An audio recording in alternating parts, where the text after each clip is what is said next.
Questioning Everything with Garrett and Adam, Episode 1. Now that's that. What brought this up?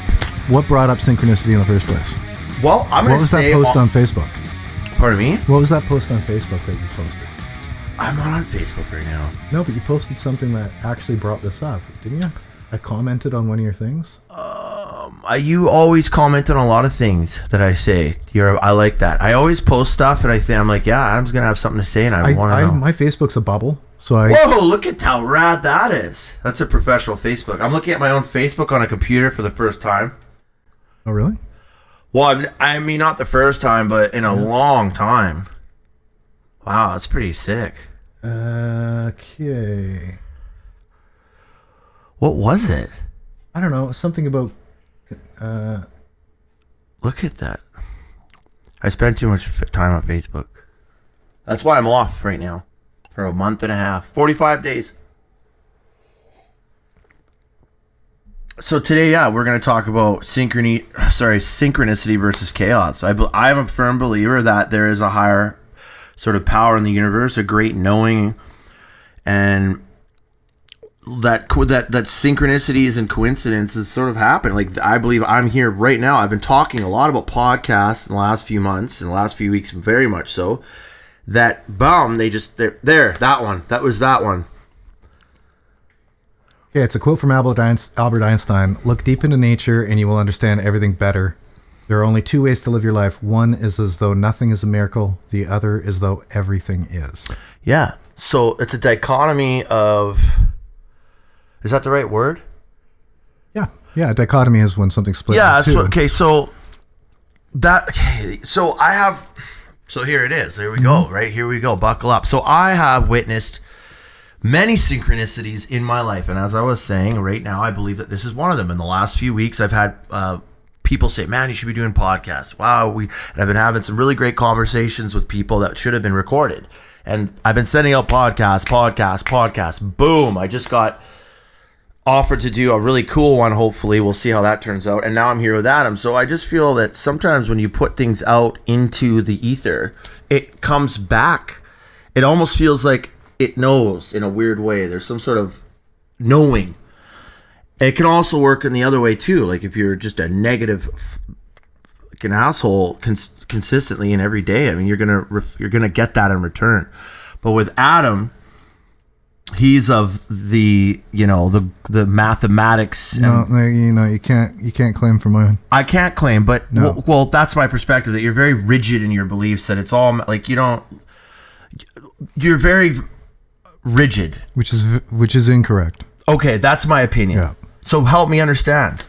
Well, my perspective is weird.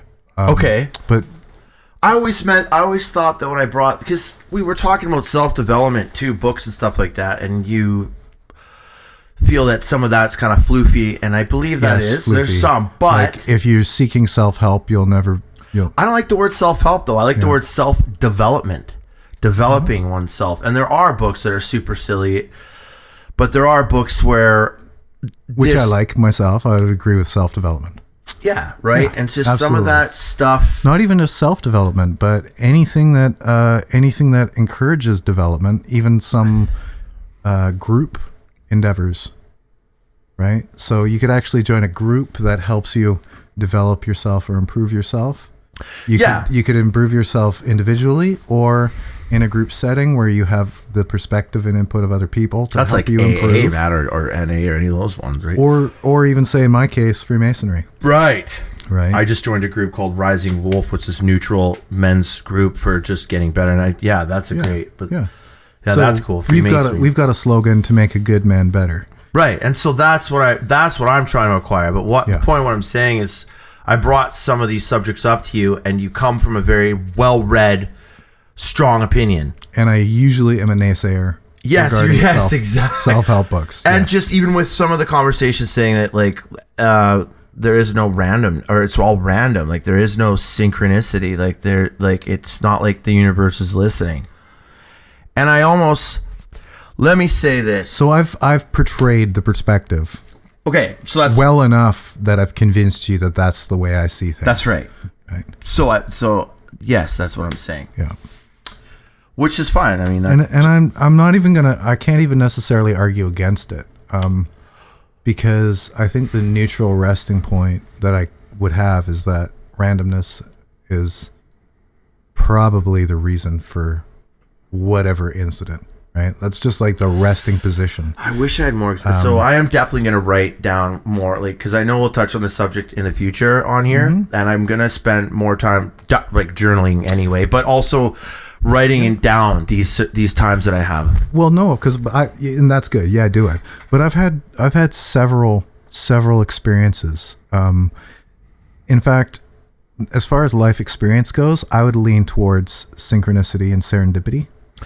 Serendipity. Okay, explain that word to me again. Let's just say they're the same thing. They're two words that are analogous, right? Serendipity, I believe, is a Greek goddess, and is the Greek word for what we consider today synchronicity. All right. My life experiences would lead me to believe in that sort of a thing, whereas my intellectual contemplation self would caution me towards that because of other things, other principles, right? Like I'm a loosely put, I'm a Discordian, right? Which is a religion. Isn't that kind of like nihilism in a sense? Discordianism? Yeah. No. Discordianism is a fake joke religion, right? Okay. So it's the spaghetti monster of mysticism. Oh, right? okay. So you know the spaghetti monster? Flying spaghetti monster? No, not at all. Enlighten me. Okay, well, it's the whole idea that God is a flying spaghetti monster. I've never heard of this. Okay, well, it's a spoof, right? Okay.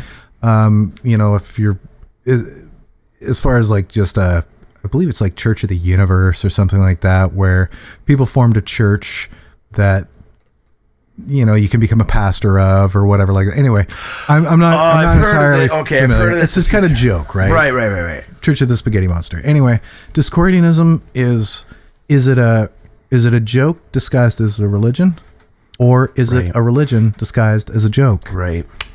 Hard to tell, right? Right. So one of the beautiful things is either disguising truisms in bullshit, or just disguising bullshit in truisms, right? Isn't that like sort of like some of these, like even just like the Illuminati in a way, like where they hide, is it real? Isn't it real? Are these symbols real? Yeah. What the hell were we talking about that got me to this? Synchronicity, serendipity. Oh, yeah. So there's the law of 23s. Yeah. Right? The law of 23s in Discordianism is that 23 is the number of Eris, the number of chaos, right? Right. And once people become attenuated to 23, they happen to see 23 constantly. Right. See, this is like the pareidolia effect, when you just see things and faces in places. Essentially, yeah. Yes. It's that once you're looking for something, once you become aware of something and you begin looking for it, you'll find it everywhere. Right. Right. And I do agree. Yeah.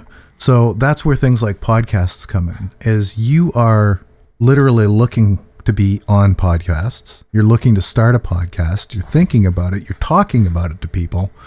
So like, it's really no surprise that this is landed. Like you're literally a part of a Patreon for a podcast, right? And then you reached out to people who are offering people to reach out to them, and it worked, right? So you're seeing a synchronicity. I'm seeing you put in an effort, and you're literally getting the reward for your effort. There's no intelligent design. No, I don't think that with that. I don't believe there's an intelligent design for something that simple. Like me going, I want to do a podcast. I want to do this. Like, I don't think there's some giant universal dude up in the sky that's like, yep, I heard that. Let's make it happen. Yeah. Obviously, but I do. So maybe that's a bad example.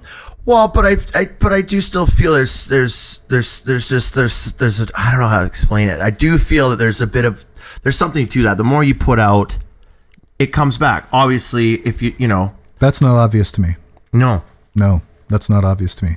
In fact, that's actually a misrepresented idea, right? The whole idea that when you put something out in the universe, it comes back to you is a misrepresentation of an Indian philosophy.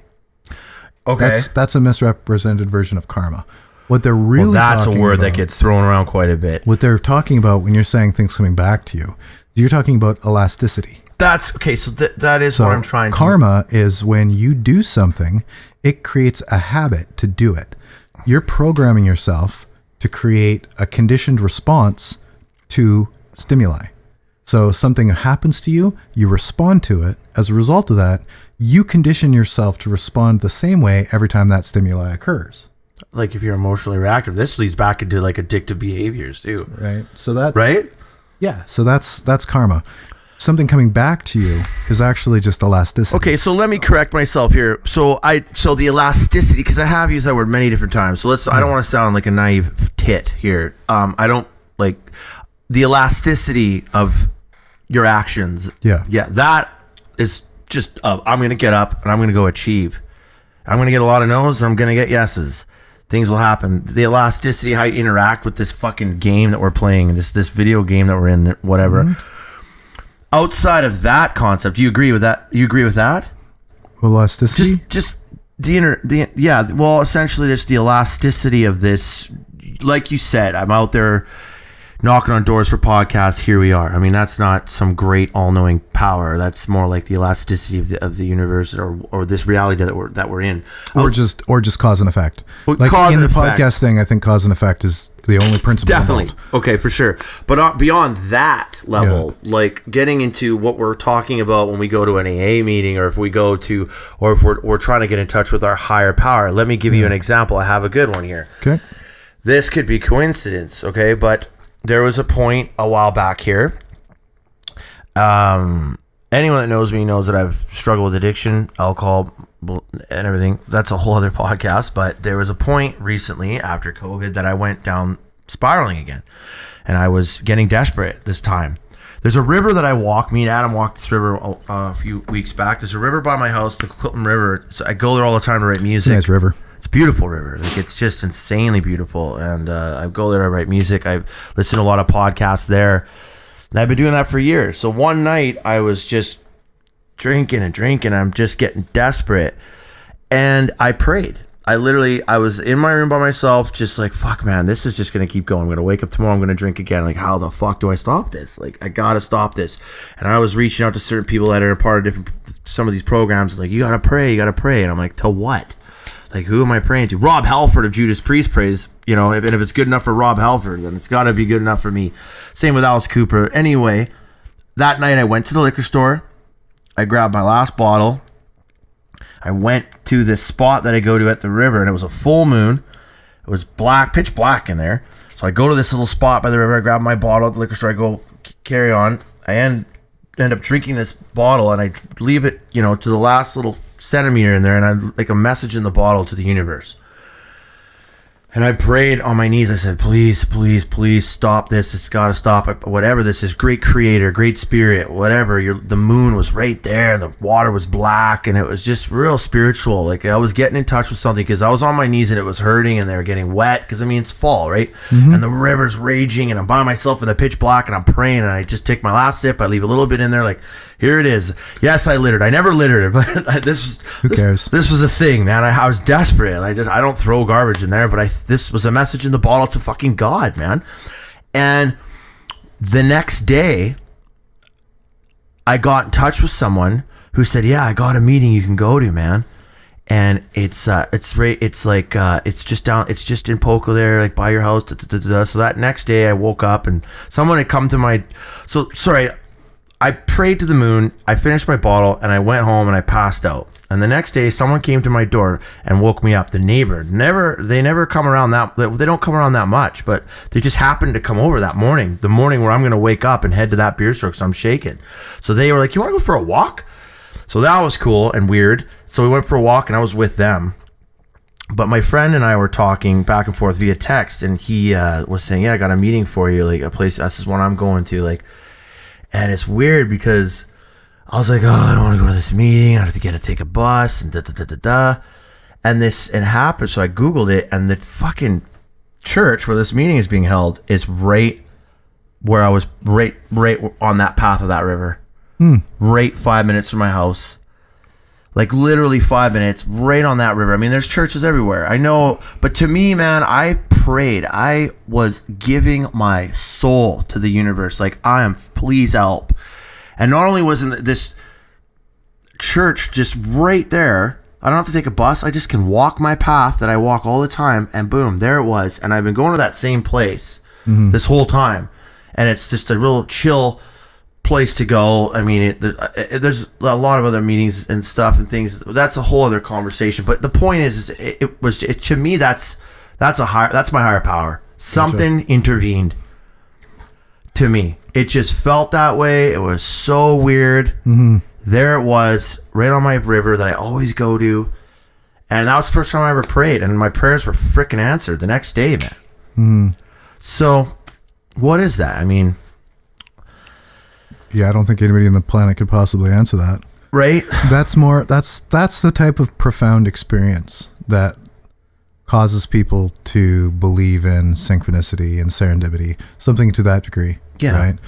Setting yourself up for something and then it happening, that's not really synchronicity. But yes, that is far more where literally the person comes out of the blue, they say what you need to hear, they, oh shit, that's happened many times too. Like, well, exactly. And like even with you, I think we've had some very synchronized moments, man. But absolutely, but we've had some really, really screwed up, unexplainable, profound stuff happen anyway.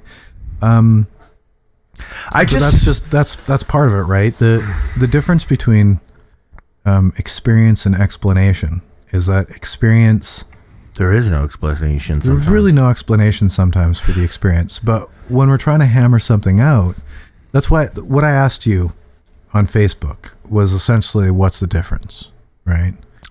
Yeah, and I don't freaking know. What's the difference to you if the universe is random or if it's intelligent? I think it's intelligent, man. And where does it end? Well, okay. Yeah, well, has anybody out there ever like just hear me out for a second. Okay. Your kid has cancer. Yeah, oh fuck, I already know where you're going with this. Well, exactly. Right? Like, right? Oh.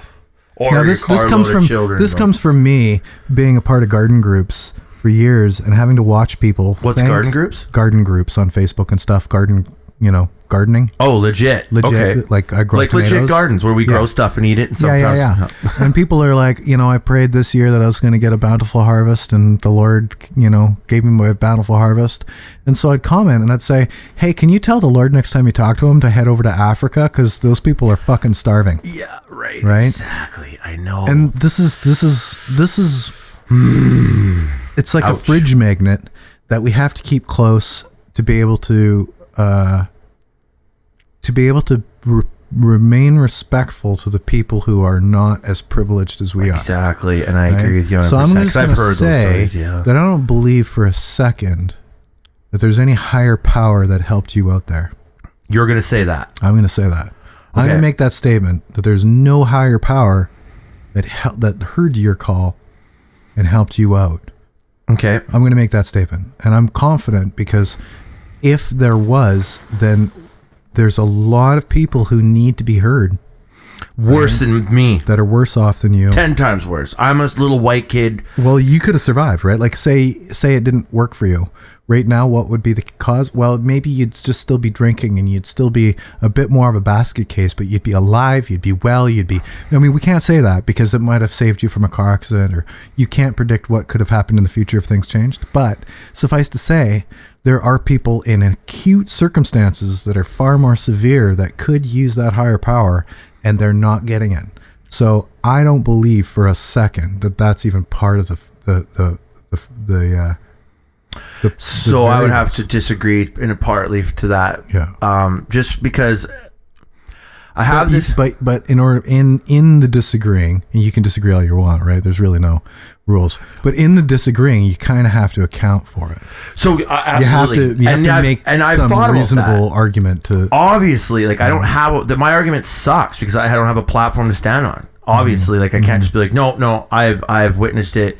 Like I'll say like I've done the AA groups and found them not very helpful because I believe that this higher power and this spiritual experience thing is over the top in some ways. I have had those times where I'm like, Yes. what about that carload, that family that was out driving on a picnic Exactly. and was hit by a fucking drunk semi-driver And- wiped out a lineage? and religious people are like, what is "It's that?" God's plan. That's right. And that's such a fucking cop-out answer. It is. I'll tell you. So I had a religious experience when I did step 4, which is taking writing down all your resentments and really taking responsibility. After I wrote down 94 resentments, I was like, holy shit. I started getting God dope. I was like, whoa, this is crazy. Like, there's something to this. Did I go, so I don't know.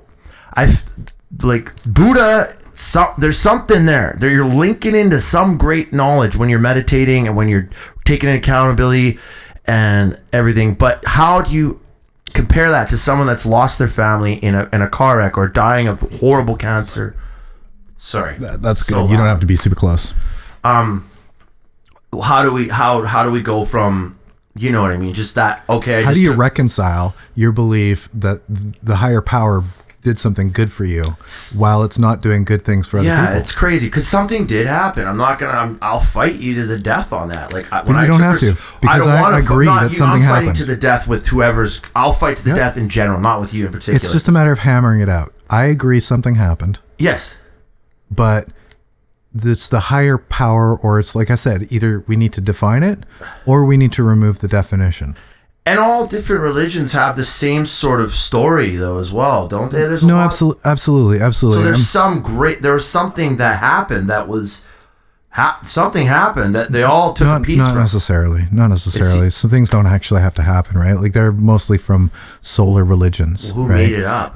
It's a Who was conglomeration. Jesus legit? Like, who was he? Was he the first hippie? Was he an extraterrestrial? Well, That's what we were talking about. he was an Essene teacher. We were talking about that. You're that's what we were talking about. You as a Mason, they encourage you to have a God or a higher power. You were saying, sorry. Well, yeah, you have to be. Well, that's just it. Is that I'm not an irreligious libertine. There you go. But this perspective of the Christian God to me is so absolutely childish that I'm shocked that adults in modernity even humor this crap, because it's really childish ancient mythology that has almost, I don't know. It's a storybook. It's a storybook, and it doesn't even really make that good of sense. Well, but you have to admit there are some parts of it that are compelling. Like, it's very compelling. The I've burning read bush thing. I haven't read the Bible, and I can't really speak on this too well but the parables are compelling. they're trippy. Like the Garden of Eden. What was that? Was the Garden of Eden Anunnakis coming here and starting the human race? Like, well, basically, technically, not starting the human race, but what you're talking about is not even the Enuma Elish, but a whole bunch of different Akkadian texts that describe the Garden of Eden, at least in an original format that Hebrew, the original Hebrew people took with them from Sumer, right, and integrated into Judaism. And Sumer was like the first civilization, wasn't it? It's the first civilization that we know of, but there's probably civilizations lots before that. That's where there was a huge event that took place around 12,000 years ago, where which they say was water like a levels war or something rose. It could be linked to the diluvial myth, the flood myth, like the Noah flood myth. Yeah. And then in Persia, you have the flood myth in Zoroastrianism, which isn't a flood myth. It really reads more like an ice age. What? Oh, Yeah. wow. So that would be in that book that I have there. Did they touch on that? And that Zarathustra? No, that's actually like a third party kind of. That's just a storybook, basically. It's a philosophical storybook. This is the Zendavesta, which is the holy book way of over the my head, but this Zoroastrians. is super fascinating. Yeah. Anyway, they talked about it being they talked about the flood being ice age. It reads more like Ice Age, where there's a blizzard that then they have to hide in a cave for an extended period of time, and then they leave the cave and go repopulate the earth. Right. So it's kind of similar to the, Noah, or I believe in Chaldea they call him Ziusudra. Ziusudra is the original Chaldean mythos. With Enki warning Ziusudra that there's going to be a comet coming super close to the earth that would displace the ice shelves and break it up. This is all Zechariah Sitchin, right? Which I believe he was probably accurate in some ways. Well, it's loads of poo-poo, though. Loads of poo-poo, though. Right. Really? Absolutely, yeah. So what I ended up doing is How do you feel about ancient aliens, Adam? No. I bought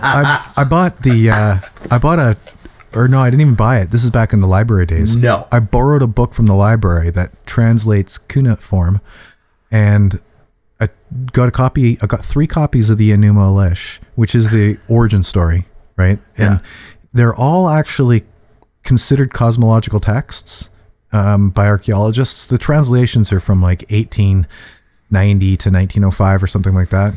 And I translated it myself, transliterated, I guess you'd call it technically, in order to find out if the text actually talked about a planet that comes from another solar system. Tiamat.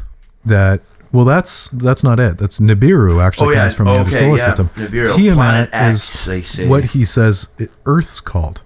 So in his story, Planet X, or Nibiru, is an exoplanet, and it comes in only once every 3,600 years. At one point, it hits the old Earth called Tiamat, knocks it out of orbit, knocks out the hammered out bracelet or the asteroid belt, and then Earth is now in the position that it's in, stealing the moon from Saturn, I believe. And that same planet Nibiru also tilts Neptune and knocks Pluto out of geosynchronous, or out of the elliptical orbit of the sun. The Big Bang. No. Just a astrological, like just a cosmological event in our own solar system.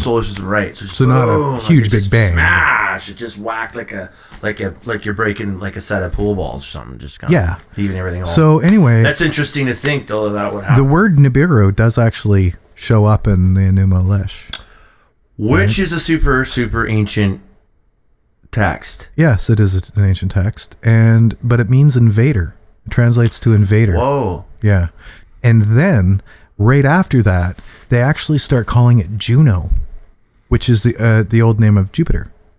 So they actually interpret Nibiru to be Jupiter. In the vast majority of the text, at the beginning of the text, it's called Nibiru.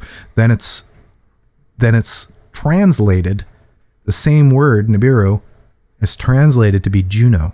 So they actually literally start calling it Juno because for some reason at one point they must have interpreted it to be Jupiter, and so that's what they start calling it. So what is the timeline then from this text to the Bible?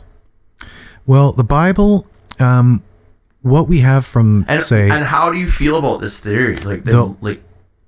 Well, the theory that they're aliens, I think, is absurd. That there's aliens? You think it's absurd? No, I think that the theory that they were aliens is absurd. Okay. Yeah. Right? Like, it's the least probable, in my opinion. This is literally it. In my opinion... Hold on, do you believe the extraterrestrials are coming here, like at all, or what? I don't think that there's any evidence of that whatsoever. What about those videos that were released just by there was just some video released 2015. I have no idea. I actually watched Alien Autopsy live in real time. Oh, come on. Me too. Was. I watched that when I was a kid. But it wasn't when it aired. Totally fake. It wasn't when it aired.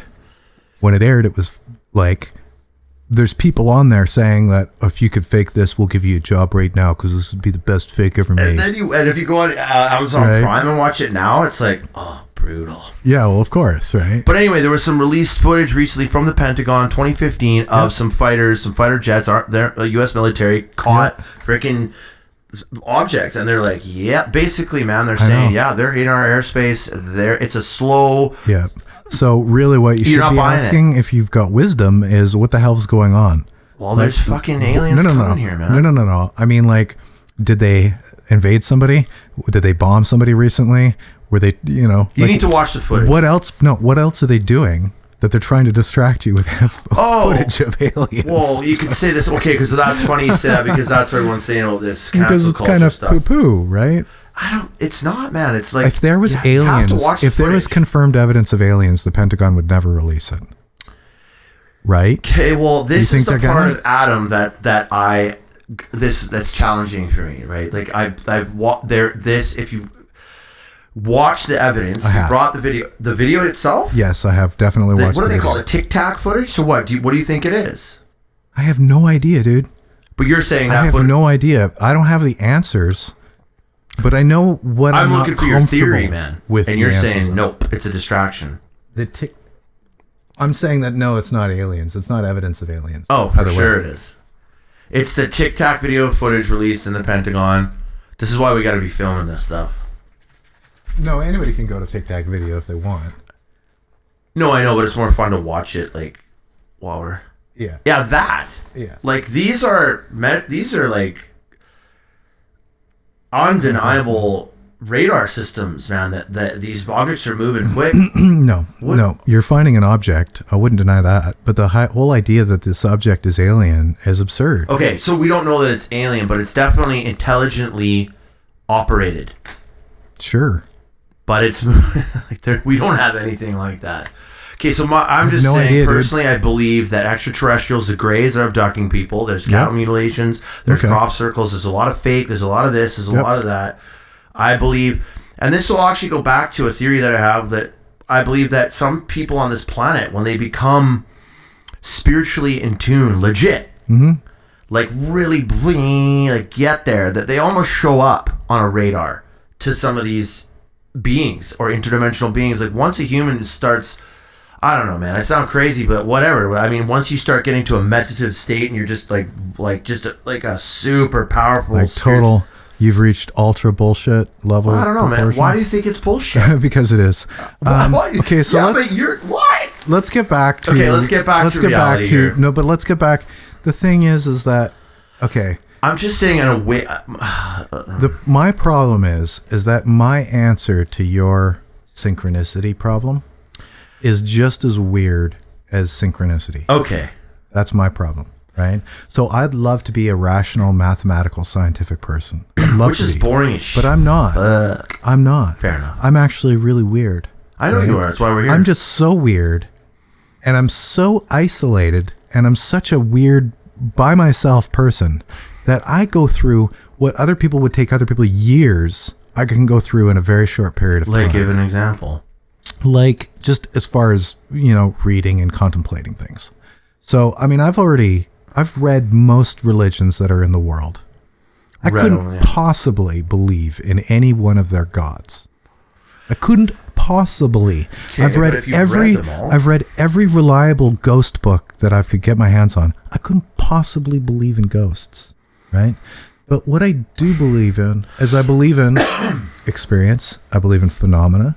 I believe that the universe is the universe, right? But that's a contradiction in a sense, then. If you when we're talking about divinity, like the idea to me that there's somebody out there that there's like a consciousness that's looking over you, totally bizarrely absurd, right? Yeah. If there is, then it would be ultra neutral. It would be impartial. It would know that it couldn't help you any more than it can't help somebody else. And if it could help you, then it would help them too, right? Now, what if you are in fact that higher power? Okay. See, now you're starting to get into mechanics. Well, if we want to talk about mechanics, so let's strip out the bullshit poo-poo mythology about religion. Let's get to the whole point of, rather than trying to follow Jesus by like getting a poster of Jesus or wearing a cross, follow in his path, follow in his footsteps, do what he did to learn what he learned, so that you're actually looking at the world from the same perspective. So the ultimate self-development quest. It's the ultimate self-development quest, absolutely. But what if you were actually the reason? What if you're the higher power? Okay, I like that. So same as a ghost, right? People say my house is haunted. I say no, it's not. Haunted, that's you are creating illusions yourself, because I've explored a lot. I've explored a lot in religion, and I've explored a lot in human potential. And I've deluded myself. I've created illusions that are so real that I can see them, that I can name them. You created delusions that are so real that you can see them? Absolutely. Absolutely. It's, I mean, but you also had said once that you believe people are haunted. Places are haunted. This is crazy pants, right? Like I said, I wish I was normal. I wish I could say I was sane, but I'm not. We can create illusions that are so powerful that they can literally manifest themselves like hallucinations, and we can literally see them. Now that's an illusional sort of a basis, but I'd also say that the same mechanic exists, that if there is some form of synchronicity where there is a higher power that is literally doing something in the world as far as mystically influencing the world for your benefit, I would have to say that the only possible person is you, not God. Okay. And now if you want to redefine God, if you define God how I define God, which is a principle. God's not a person. God's not a personality. God's not a character. I don't think so either. God to me is a principle. Yeah. It's a physics principle. It's a math principle. And math and physics might sound like they're dead, but look around. They're alive. Everywhere. That's math and physics is alive, dude. Very you much know what? so. The golden spiral, in plants. It's us. Look at us. We're talking about it. We're literally talking about it. Okay. We're literally so conscious that we can self-reflect and talk about it. We've got a feedback loop that allows us to be aware of ourselves Feedback loop. as we are outputting ourselves to the universe. We are literally getting a feedback of it. We're aware of ourselves. And that can be a part of the elasticity itself. The feedback loop. Sure. I mean, I don't really know. I'd have to say that elasticity would be like one of the lowest likely reasonings for anything, because that requires some other mechanics. Fair enough. Even if it was, let's just say, the whole point that you are the determining factor in this synchronicity Isn't that experience. isn't that like what Satanism itself, like the Satanic Church, is based No. in as well? Like No. you are the... No. Satanism is a mock religion based off pissing Christians off. That's it. Is it? Yeah. But they have some basis in like self mastery and like you are your... Sure. It's the whole basis. It's is, a very self-development theme, sure, isn't it? Sure. Well, they morphed into it. Like they're all artists and like the self-made Satanic people. Bible by Anton LaVey is specifically like, he was a PK, pastor's kid. It's all people who were involved in getting fucked over by the church somehow, some point in their life, who rejected it and decided, you know what, piss you. I'm going to do what I want. And they want to take the piss out of the Christians. They want to aggravate the hell out of them. The Satanic Church is a parody religion. Right. So it's not really... Just like the band Ghost, everybody. And similar to Discordianism, where Discordianism's actual goal is to communicate intelligent stuff, but it's to conceal intelligence in a joke to the point where you'll never know that it's intelligent. And that kind of runs, like, that's what I kind of feel like the Illuminati or Mason is, like, the Masons are sort of running that theme in a sense where, like... That it's a joke?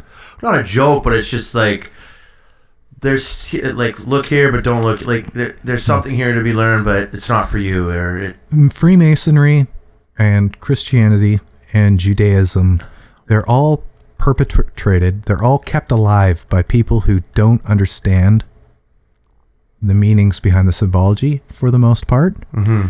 And that's about it. Like, most Christians don't really understand the significant mystical symbology behind their own religion. There's some basis of beauty in Christianity, though. Like Christian fundamentalism is really like quite peaceful and good. It just depends who's wielding it. Right. It's like anything, obviously. It's like a tool. In any sort of... Mm-hmm.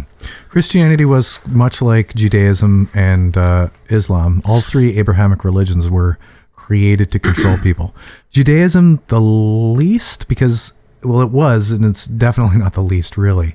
But I'd say that it came by it the most honest, around 1000 BCs when it starts to form. And again, it's people that came from Chaldea.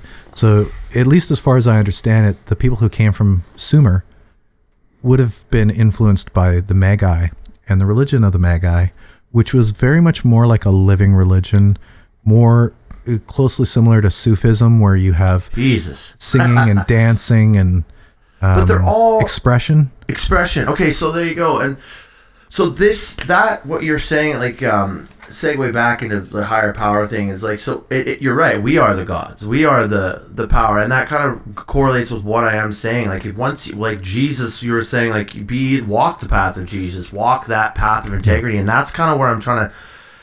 I might listen to this podcast years from now and be like, damn, I sound like an idiot, but that's just it. So walk the path of Jesus, and you will walk in the light of. You'll probably never walk the path of Jesus, but no, but I mean, like, do it. Like, if you're gonna follow what you're saying, if you're gonna follow him, then do what he did. Yeah. I mean, just. But what I'm trying to say is, like, that synchronicity, that higher power stuff is like, I'm gonna get up and I'm gonna do well. I'm gonna achieve. I'm gonna help people with my experience levels. I'm gonna do things. I'm gonna pray. I'm gonna walk in alignment with my higher self and get more in touch with a spirituality and more in touch with God, and things will happen for me. I think that, but like, there's still that gray area where, like, I could still walk out on the sidewalk and get smoked by a bus. But you've also got the advantage of resources to your like within your reach, right? So there's a lot of variables. Other people, like if you were stranded on a desert island, for instance, the limited resources that you'd have would depend on what you can do for yourself even, right? So I can't get around it. I'm stuck with the whole perspective that whatever is occurring as a result of your own cause and effect.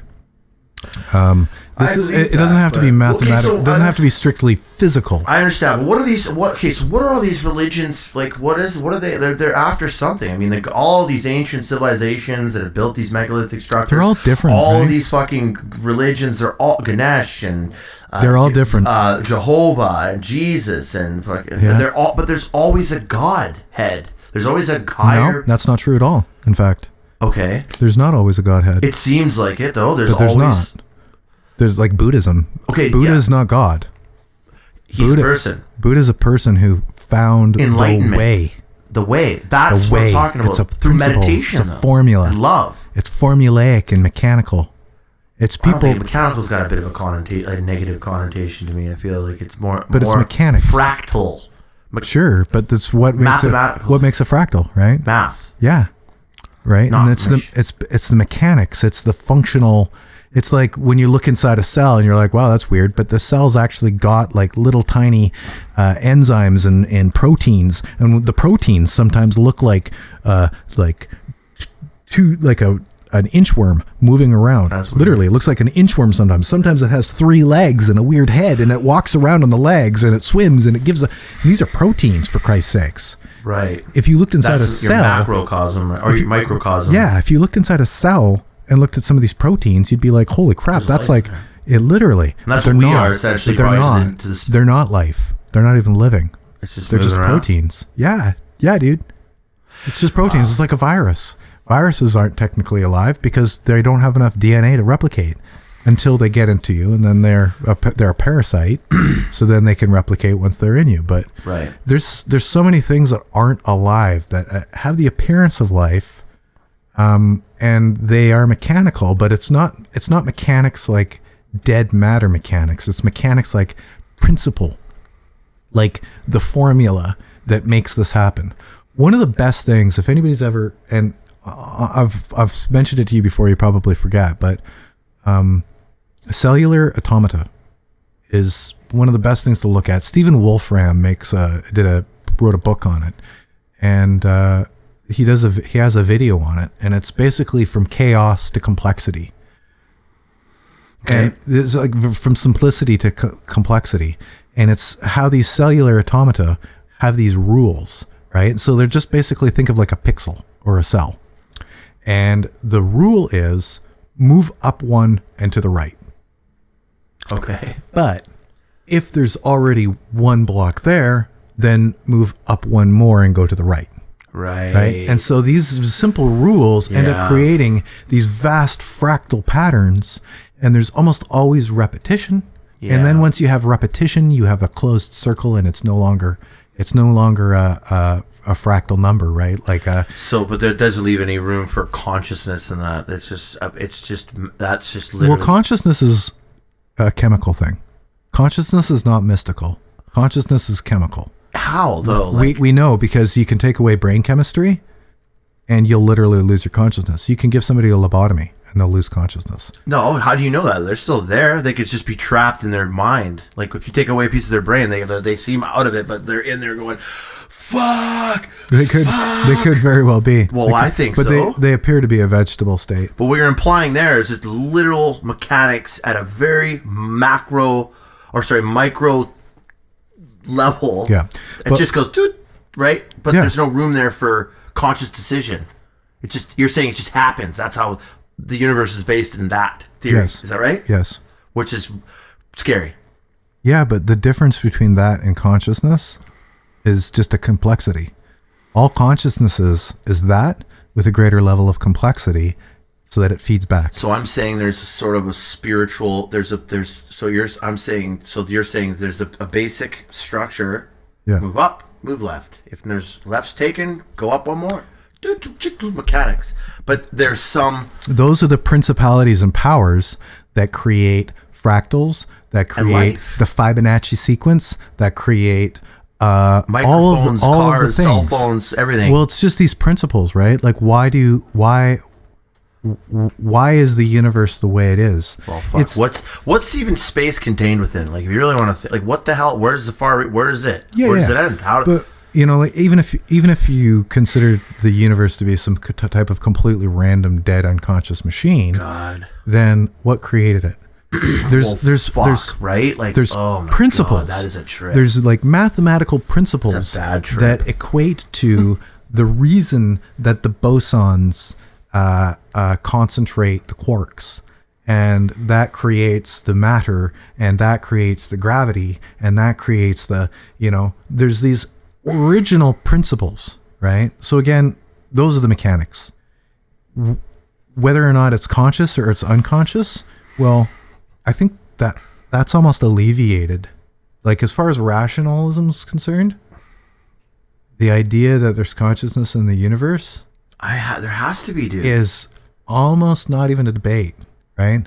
Like, how can a human being deny that there's consciousness in the universe? Okay, but you don't think that there could be some advanced race in the Pleiades that are thousands, if not millions of years advanced? I would assume there is, in fact. You would assume. I would assume. And they are like fucking. I mean, the Pleiades is a big place, but if they're not in the Pleiades, they're somewhere. And they come, and they come here and visit once in a blue, and we're like such a tiny. I don't see why they'd do that. Because we're part of some sort of greater advancement. Maybe. Here's what a theory I had when I was working the other day. I was like, what am I going to bring to this podcast? We're going to talk about synchronicity versus chaos. Holy shit! And I know Adam's it's going to be over my head some aspect, but I had a thought to myself. I watch a lot of alien documentaries. I've been fascinated by ancient aliens. I think that ancient aliens reaches quite a bit. But anyway, like, I believe in aliens and the Greys. So I feel like the Earth plane itself, to some degree, is like a motherboard. It's a motherboard. There's some sort of, like, it's a web. There was a theory that was explained where, like, the universe is actually, like, it's sort of connected by a web. So when our planet started firing, it's connected to other solar systems and planets. So when our little planet started firing off nuclear weapons and started getting to a point of development, it was sending signals out to other races, other beings. And they're like, oh shit, okay, let's go. We got to get out there, check it out. So I almost feel like this planet is a garden that's, and we're supposed to become spiritually awakened, if you will. And we're setting off at that point. Once you become like the Buddha, that gets to a transcendental state of buzz, like you're buzzing at a certain spiritual frequency.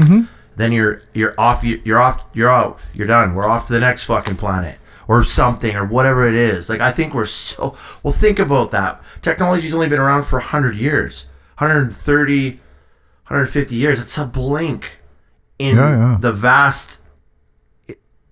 Like, it's just a nothing. It's such. I wouldn't be surprised. Like, if I found out. Does what I'm saying make sense though to you? Well, kind of, yeah. But I don't see why they'd be here. I I'm not aware of any detection. Like, I just feel like once we start waking up a bit, we send off a little beacon, and that might again, that's great to say, but we can't prove that. Identify any frequency of electromagnetic radiation that a person who's enlightened has, as opposed to a person who's not enlightened.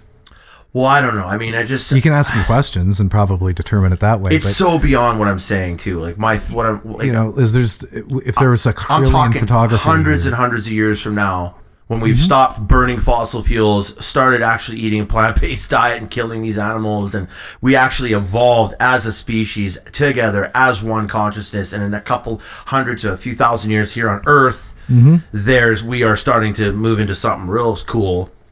Probably communism at that point. Oh, fuck off. But you see where I'm going with this, and I'm sure some of the listeners do. That's just kind of my theory. As childish or naive as it sounds, there's just something to these videos that you see, these lights that are coming. There's something more to it, and I mean, gray aliens. I don't know. Like, it's just pretty alarming. But what you're saying makes a lot of sense too. But it could imply that it's just a random event. But it can't. But I'm trying to find. It can't imply that though. Who's the conscious being? Again, now why does it have to be a conscious being? Well, something. Why does it have to be a conscious being? And that's what I asked you on Facebook. What the point is it? What's the point of this? What is the difference?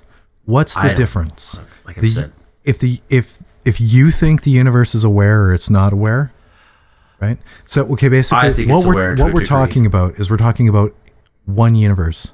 Yep. We're in it. Yep. We're talking about it. The fish tank reality. There's only one. Right? Really. What we perceive of it doesn't really matter to it. And whether or not we understand it, the probabilities, like if we're like, oh no, it's a living, well, maybe it's not. That's just quantifying how well we understand it. That has no effect. It has no real basis on the universe itself. Right? Somebody thinking the universe is dead, that's probably just their problem. Really? Yeah, let's right? hope. Now, if you have nothing, if you've had no experiences in life whatsoever that cause you to have a relationship with this universe, so to speak, right, that makes you very confident that there's something squirrely going on. Right. There's some squirrely connectivity to you and to everything else, and then I feel bad for you. But again, if consciousness is chemical, which I'm confident it is at this point in my life. That's weird. If it's chemical and it's purely chemical, then it's also not exclusive to us. Right. Okay. As a result, I think I see animals as more conscious as many other people. I see how people talk about animals. I see how they react to animals, how they consider them. And I think, boy, these people don't even realize that those animals are just like them. Right? Consciousness isn't exclusive to human. Consciousness isn't exclusive to our brain, and it's not exclusive to brains. The awareness that we call consciousness actually has involvement in our organs. We have tissues in our organs that work with our brain in order to produce what we call consciousness, because we have sense awareness as well as just self-awareness, right? And that sense system is part of what we call consciousness, but it's entirely chemical. And there's really no reason that the configuration, this is where like it starts to get complex, is I'm sure we're not complex enough. It's not about us, it's about a configuration. It's not about the particular chemicals, it's about a configuration. It's almost like how viruses are shapes that can unlock a key. Light waves are shapes that can fit inside receptors that are shaped a particular way. A number of chemical and physical reality is based off of a lock and key type of mechanism. Even a lot of the smells that we smell are literally compounds that get recepted, and the shape of them says what they can fit into. Squares don't fit into circles, circles don't fit into squares. Right. Squares fit into squares, circles fit into circles. That's how we identify what it is. That's why sulfur smells that way. That's why blue is blue and why green is green. Because the wavelengths sit in our eye sensors. What about people that are colorblind though? Then they are missing the sensors. They're literally missing rods or cones. Right. Right. So a great deal of it is based off of shape. A great deal of the universe of our senses and of how things react to each other is based off of shape. The reason why that looks, again, I'm just becoming redundant, but the configuration of chemicals that we call a brain has led to feedback systems where we aren't just impulsive. We aren't just like a plant that just grows and dies chemically. We get a feedback loop where we get to observe our leaf growing at the same time that it's growing, and we become aware that there's a leaf. We're a plant that's aware that it's a plant, right? Like we literally come from fish. What? Yeah. You agree? You believe in that?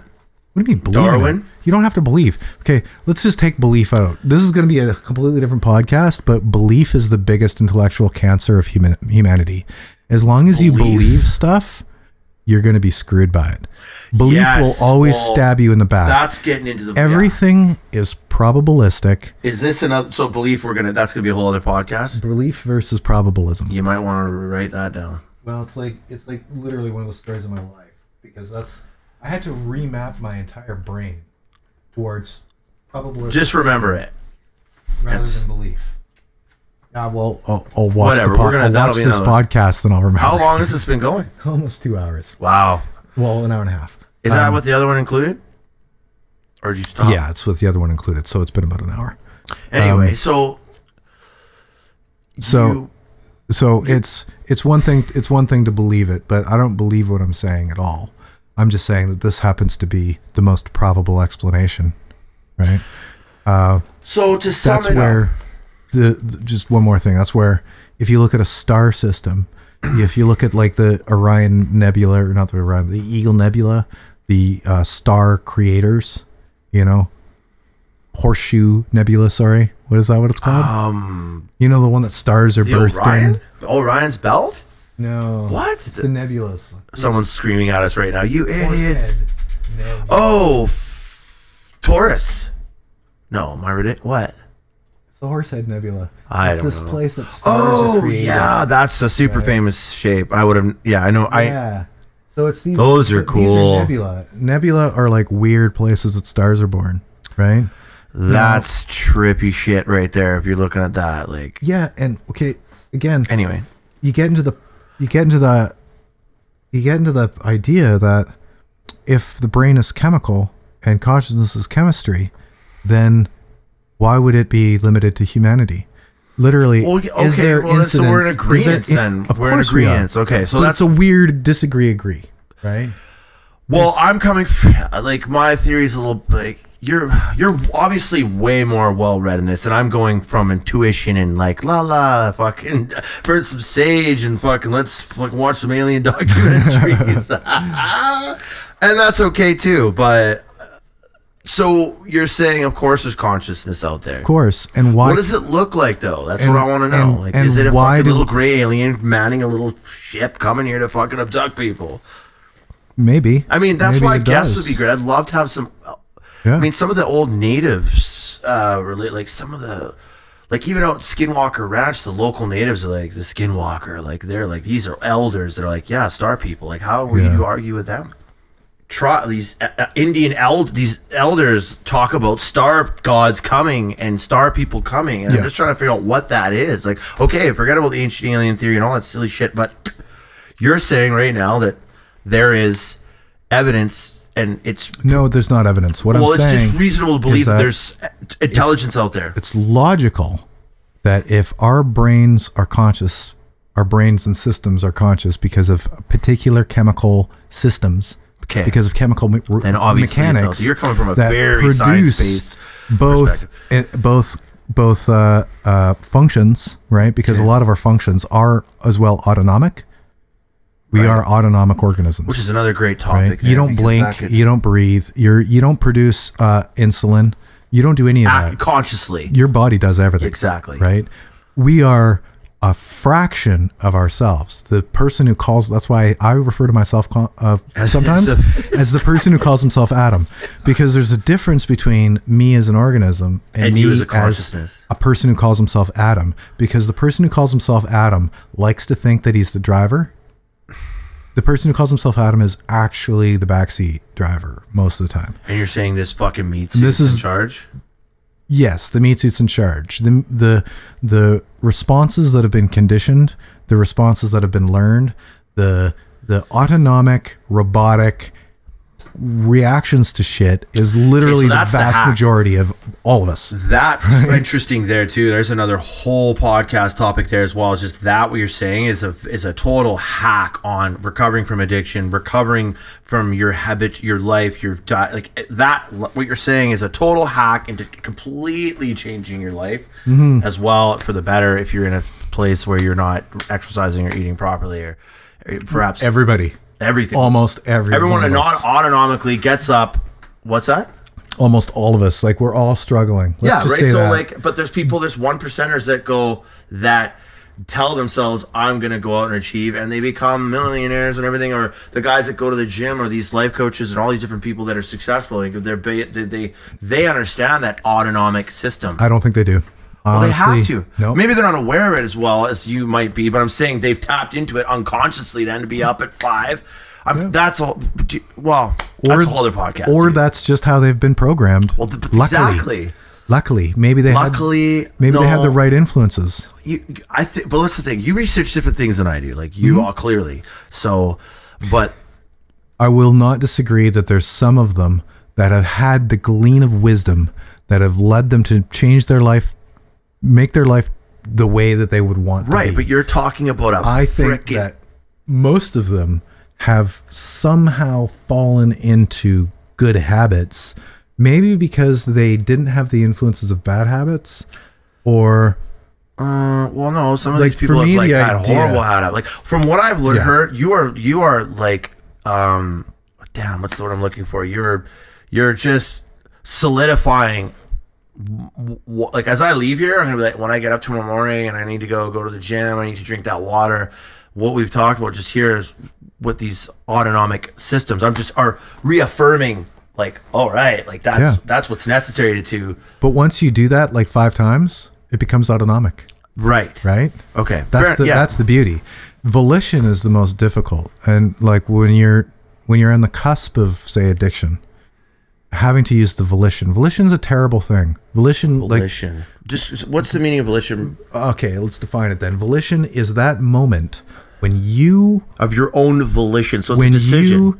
When you go against the autonomics, you go against your conditioning. You go against your. It's like the whole.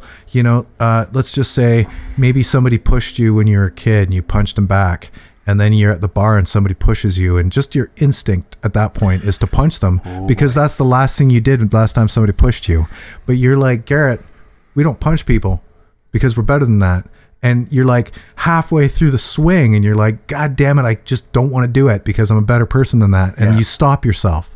And it takes no effort to just follow your instinct, to follow your impulses, but it takes a great deal of effort to use your volition, your willpower to change your destiny. And this is like destiny here. Okay, so segueing back into our conversation, Adam took a bite of the apple of his own volition. So we have, you're saying, I feel like you're implying, or I feel like what you're saying is like the conscious, like, being it's just in our DNA and in the universe's DNA that there's obviously a consciousness, right? Is that what you're saying? No, I don't think it's. I think consciousness is. It appears that consciousness randomly evolved. There's an automatic universe, an automatic being, and then it feels like we have a decision as well. Like so what is Adam doing there? Exactly. He's like, "Okay, you got it made, buddy, but I want to eat this apple." So now what? Now you've created.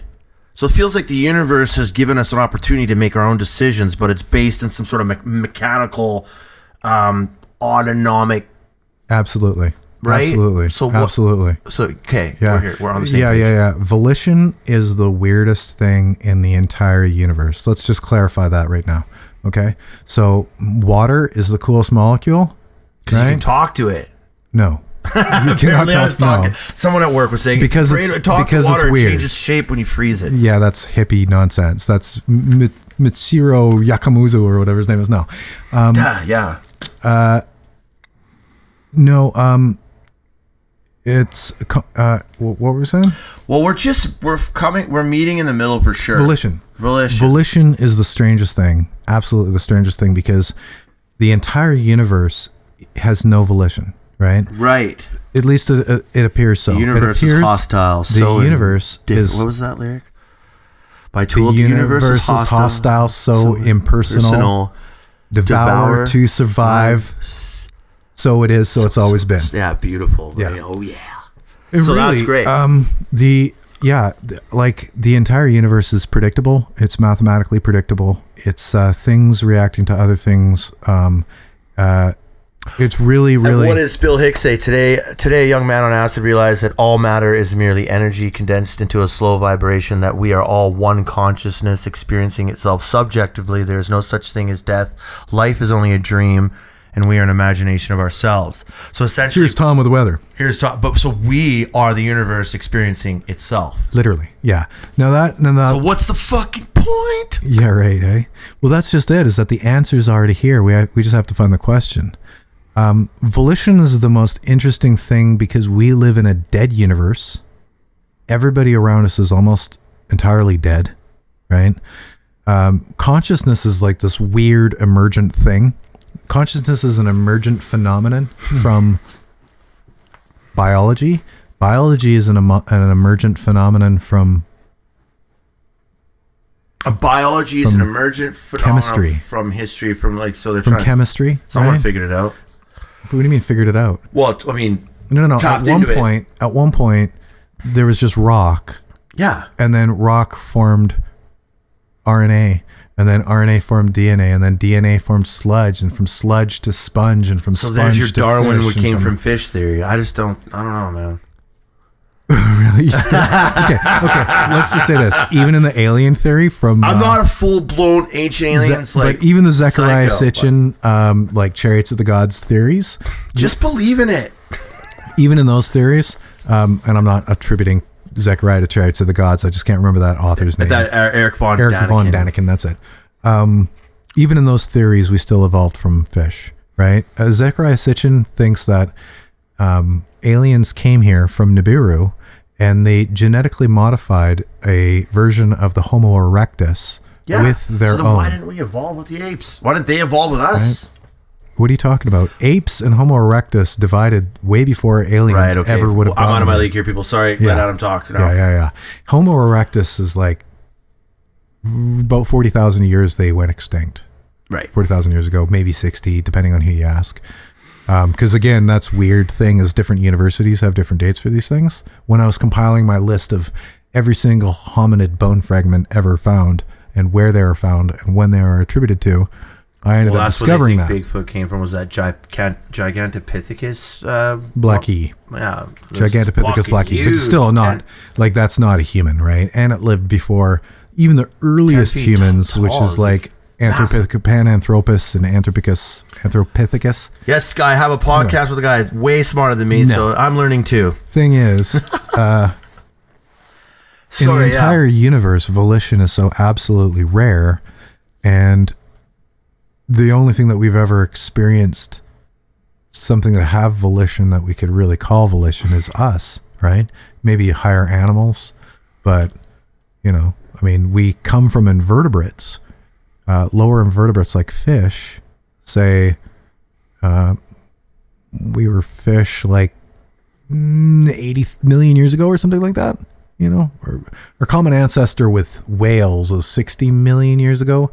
Let's just say like even 150 million years ago or something like that to be safe, because I don't want to be quoted and be wrong. But so we just slowly we can made our way onto the shore. We can Yeah. There's like lizard amphibian stages and a whole bunch of different shit like that, right? But over thousands and thousands of years. millions. Millions and millions of years. Yeah. And it's really not even that's not even all that squirrely of a story to me, right? There's a lot of links between the two. It makes sense. I mean, it's not like, oh, that's ridiculous. Like, but do you think aliens are far more ridiculous in that theory? If we're really how conscious are fish though? I don't know. Like you catch a trout. Like are fish conscious of their own existence? I mean, you gotta ask that about a bug too. Like, what about that? I think about that, like that worm or that fucking ant or that fly. Like, I think bugs are a lower level of trout. intelligence. I wonder. How about like you watched.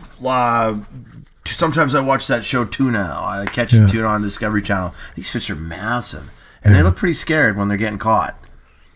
So, is it how aware of itself is? No. That's different. Okay. Right, because that's an impulse. That's an impulse and an instinct. It's instinct. Yeah. That's the instinct that in order to survive, the fish needs to. What are you doing, dude? I'm grabbing a Red Bull. Oh, okay. I was gonna say hit the coffee machine on while you're there. I gotta pee too. Oh. Okay, let's take a 5. Take 5. Take 5. All right, well, let's try to wrap this up for about 8. Yeah. Well, I mean, it's good. I mean, like, if it goes good, you keep going. That's Yeah, kind that's of the just vibe. it. I mean, I just don't think... Nobody cares. Nobody that's listening to it's like, I've got something to do here. And here's another thing. Well, no, it takes me days to listen to Joe Rogan sometimes. Well, Joe Rogan's a bit different. 4 or 5 hours. Yeah, that's. But if Elon Musk is on Joe Rogan, I'm like, okay, why don't you skip these MMA guys, literally, and just get Elon Musk on for 6 hours? He did, didn't he? Well, he had him on for 3. Yeah, but here's the genius of that though. The UFC guys listen, the Elon Musk guys listen, the wrestling guys listen, the ancient alien, because he just had Travis Walton, the alien abduction, the dude from Fire in the Sky on. Oh really? Okay. Oh dude, he's pushing aliens hard. He had the guy, the pilot from those videos on. Mm-hmm. Yeah. This is what I'm saying. Like, you listen to those podcasts and you're like, well, these are very educated people talking absolutely. about aliens. And you're like, okay. No. What? They're not talking about aliens.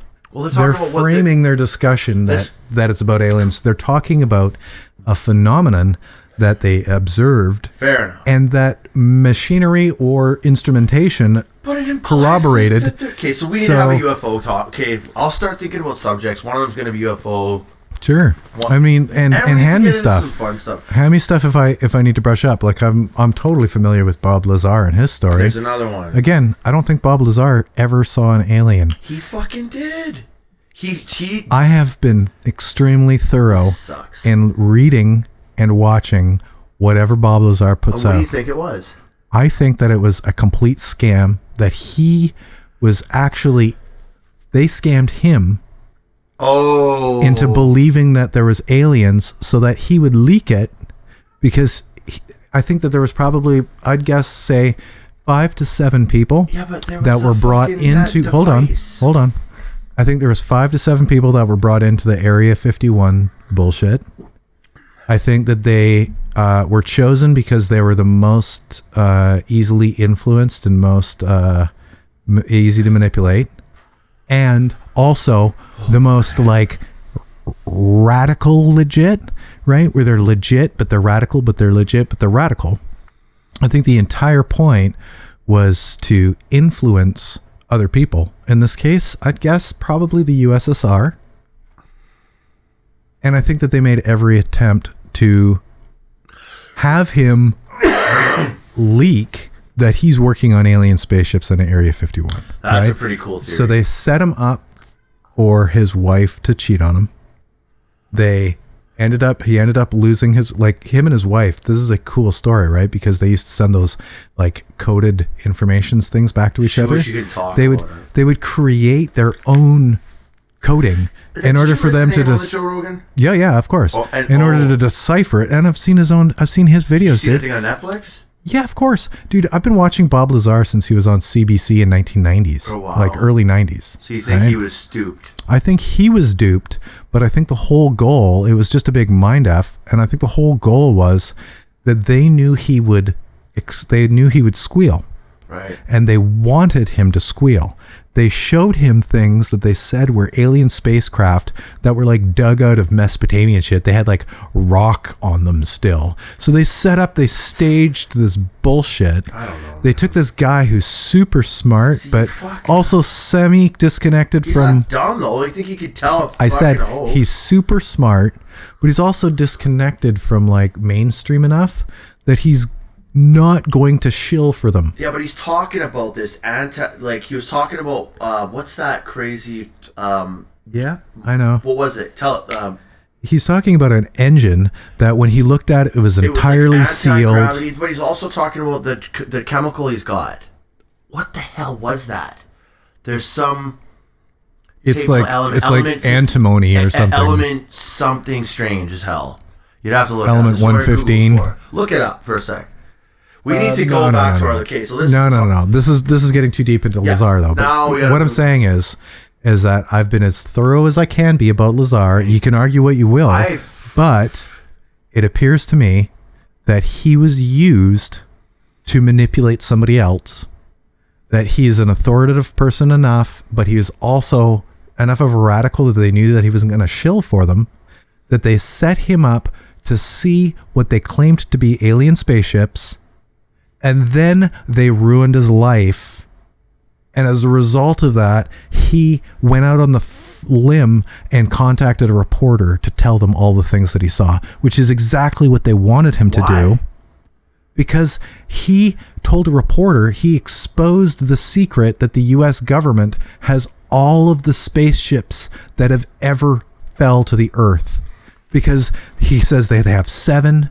Some of them are like from ancient times. They're still encrusted in rock, right? So now tell the difference though if it was fake or not. I think they're in hangars. They're in hangars. No. He said that he's walked into a hangar where he's shown one spaceship, and when he's walked in, he can see through the open doors into the other hangars to see the other spaceships. He never got close to them, but then he's told like, "Oh no, shush, right." So it's alluded that these are the other spaceships. Right out of it, man. Now, the USSR is the leading competitor at the time, right? And they know they don't have any spaceships. Right. And here's this American guy from the secret dried out lake bed Area 51 base who says they've got 7. Some of them are even encrusted in rock. They're so ancient, right? Now Russia's shitting their bed thinking, oh, well, they've got all the spaceships in the world, right? And they set it up that it was actually a leak where Bob Lazar leaked the information to a reporter where he wasn't supposed to because it was top secret. Dude, it's all set up to just be a perfect setup where, welcome to Cold War. They spent a great deal of money to convince Bob Lazar that they had alien spaceships so that he would leak it. And they'd have the upper hand. Now Russia's going to be like, well, now they got all the spaceships. And then, now we can also talk about this moon landing too, right? No, it's not today. No, or this. So we got to keep this case. We got to get back on track here. Our fish. What movie is this called again? That's Supernatural. No, with the Muppet and the detective. That's a Muppet from the Muppet Show, and that is Castiel the Angel from Supernatural. What's the movie where they have the Muppets that are inappropriate and it's kind of an R-rated movie? I'll have to look that up later. I don't know. That's like it's the comedy though. The Mupp. Huh? There's like they catch them banging and shit. And there's like Avenue Q. Avenue Q. I would have thought it's just been in like the Muppets from the 80s because they were totally inappropriate. No, there's a movie that came out about 2 years ago. That's what that's reminding me of, and I forgot to watch it, and it's supposed to be hilarious. Yeah, and that's what it's called. I'll have to look it up. Okay, no, anyway, that's Bob unfortunately Lazar, from Supernatural. This isn't going to be the conspiracy podcast, though. No. We're not talking about conspiracies. We're talking about fish. Yes, okay, but first off, wait a sec. The thing is, too, guests, man. We got to start researching getting guests. That would be on these guests subjects. Guests are difficult. What? Guests are difficult. No. Yeah, they are. Are they? Oh, yeah, they are. Well, it's possible. Difficult is difficult. Possible is possible. Mm-hmm. Yeah. And again, this actually, let's just relate back to what we were talking about earlier. Okay. Where Lucy's interested. The prayer equals effect principle. Okay, the secret. Remember that? Has to do with a great deal to do with resources, right?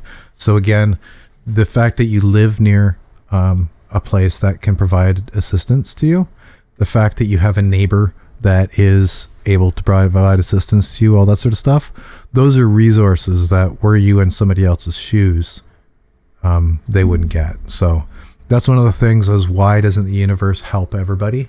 Well, in my opinion, the universe isn't even helping them, right? They're helping themselves.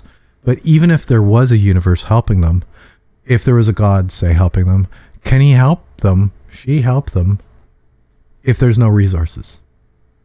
No. So you need the resources, right? You need, like, say, yeah, exactly. Say in this case, we'd need the resources for to be able to get into contacts with people, and we'd need money to pay them or whatever like that. But like you just get. Yeah. It's a build up. I don't know. Like, would you be like, say, if it did take off, would you be something you would be doing? You'd do?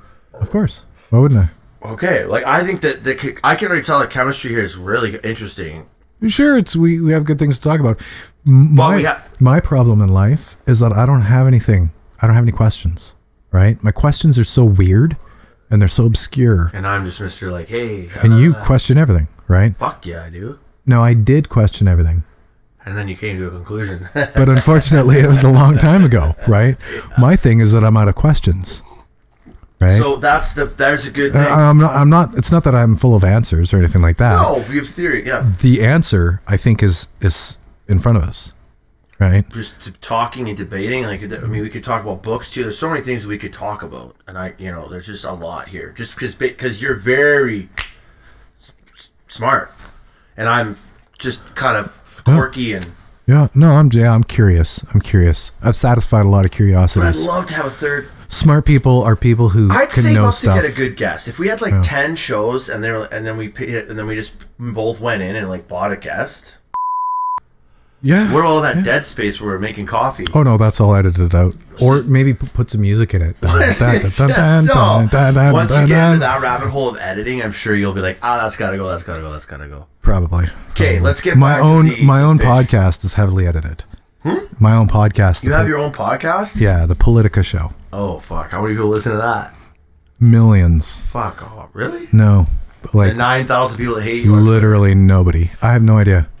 I don't look at it. I upload it to Podbean. I've got a Podbean account for it. Yeah. And that's it. And I just believe there's potential. For me, there's always. I just go. You know what? I want out. I want out of the matrix. I want to do what I want to do. I can't. There's got to be a way into that 1%. Okay, well, that's not my motivation for doing this. So hopefully your motivation... I mean, in life, for me, personally, in gotcha. Everything. I'm not saying podcast number 1. No, but if that's your motivation, then I hope it works for me too. Like, I hope your motivation spreads over to me, because my only motivation to do this... is for fun.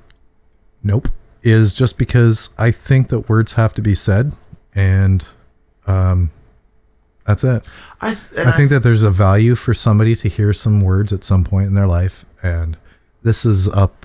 I'm banking on the fact that podcasts are like what I call the law of Liber. So what the law of Liber is, you can have a bookshelf, or hopefully multiple bookshelves, filled with books, and some of the books will be very complicated, and some of the books will be very simple. Whoever walks up to that book shelf will never take a book that's over their head or below them. They'll always select a book that's perfect for them, or a little challenging, or just right what they need, which is like the next step for them in their life. So somebody could be talking about something like sophisticated or mystical, and then they'll walk up and they'll pass over the more complicated books. And really, in this case, complicated quite often means that you need to know something else because there's a reference made, whatever shit like that, right? But either way, the law of Liber, I know what you're saying, is that if you tell something to somebody, you're risking marring that idea for them, right?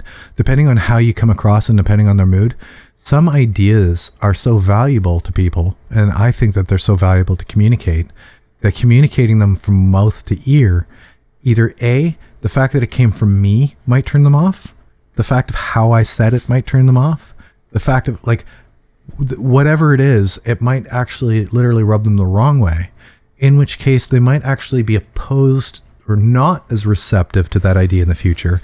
And to me, I'm doing somebody a disservice if I try to communicate to them something that is in fact wisdom or a truism or an important little tidbit of perspective. And because of the fact that it's me or how I did it, I've now ruined it, right?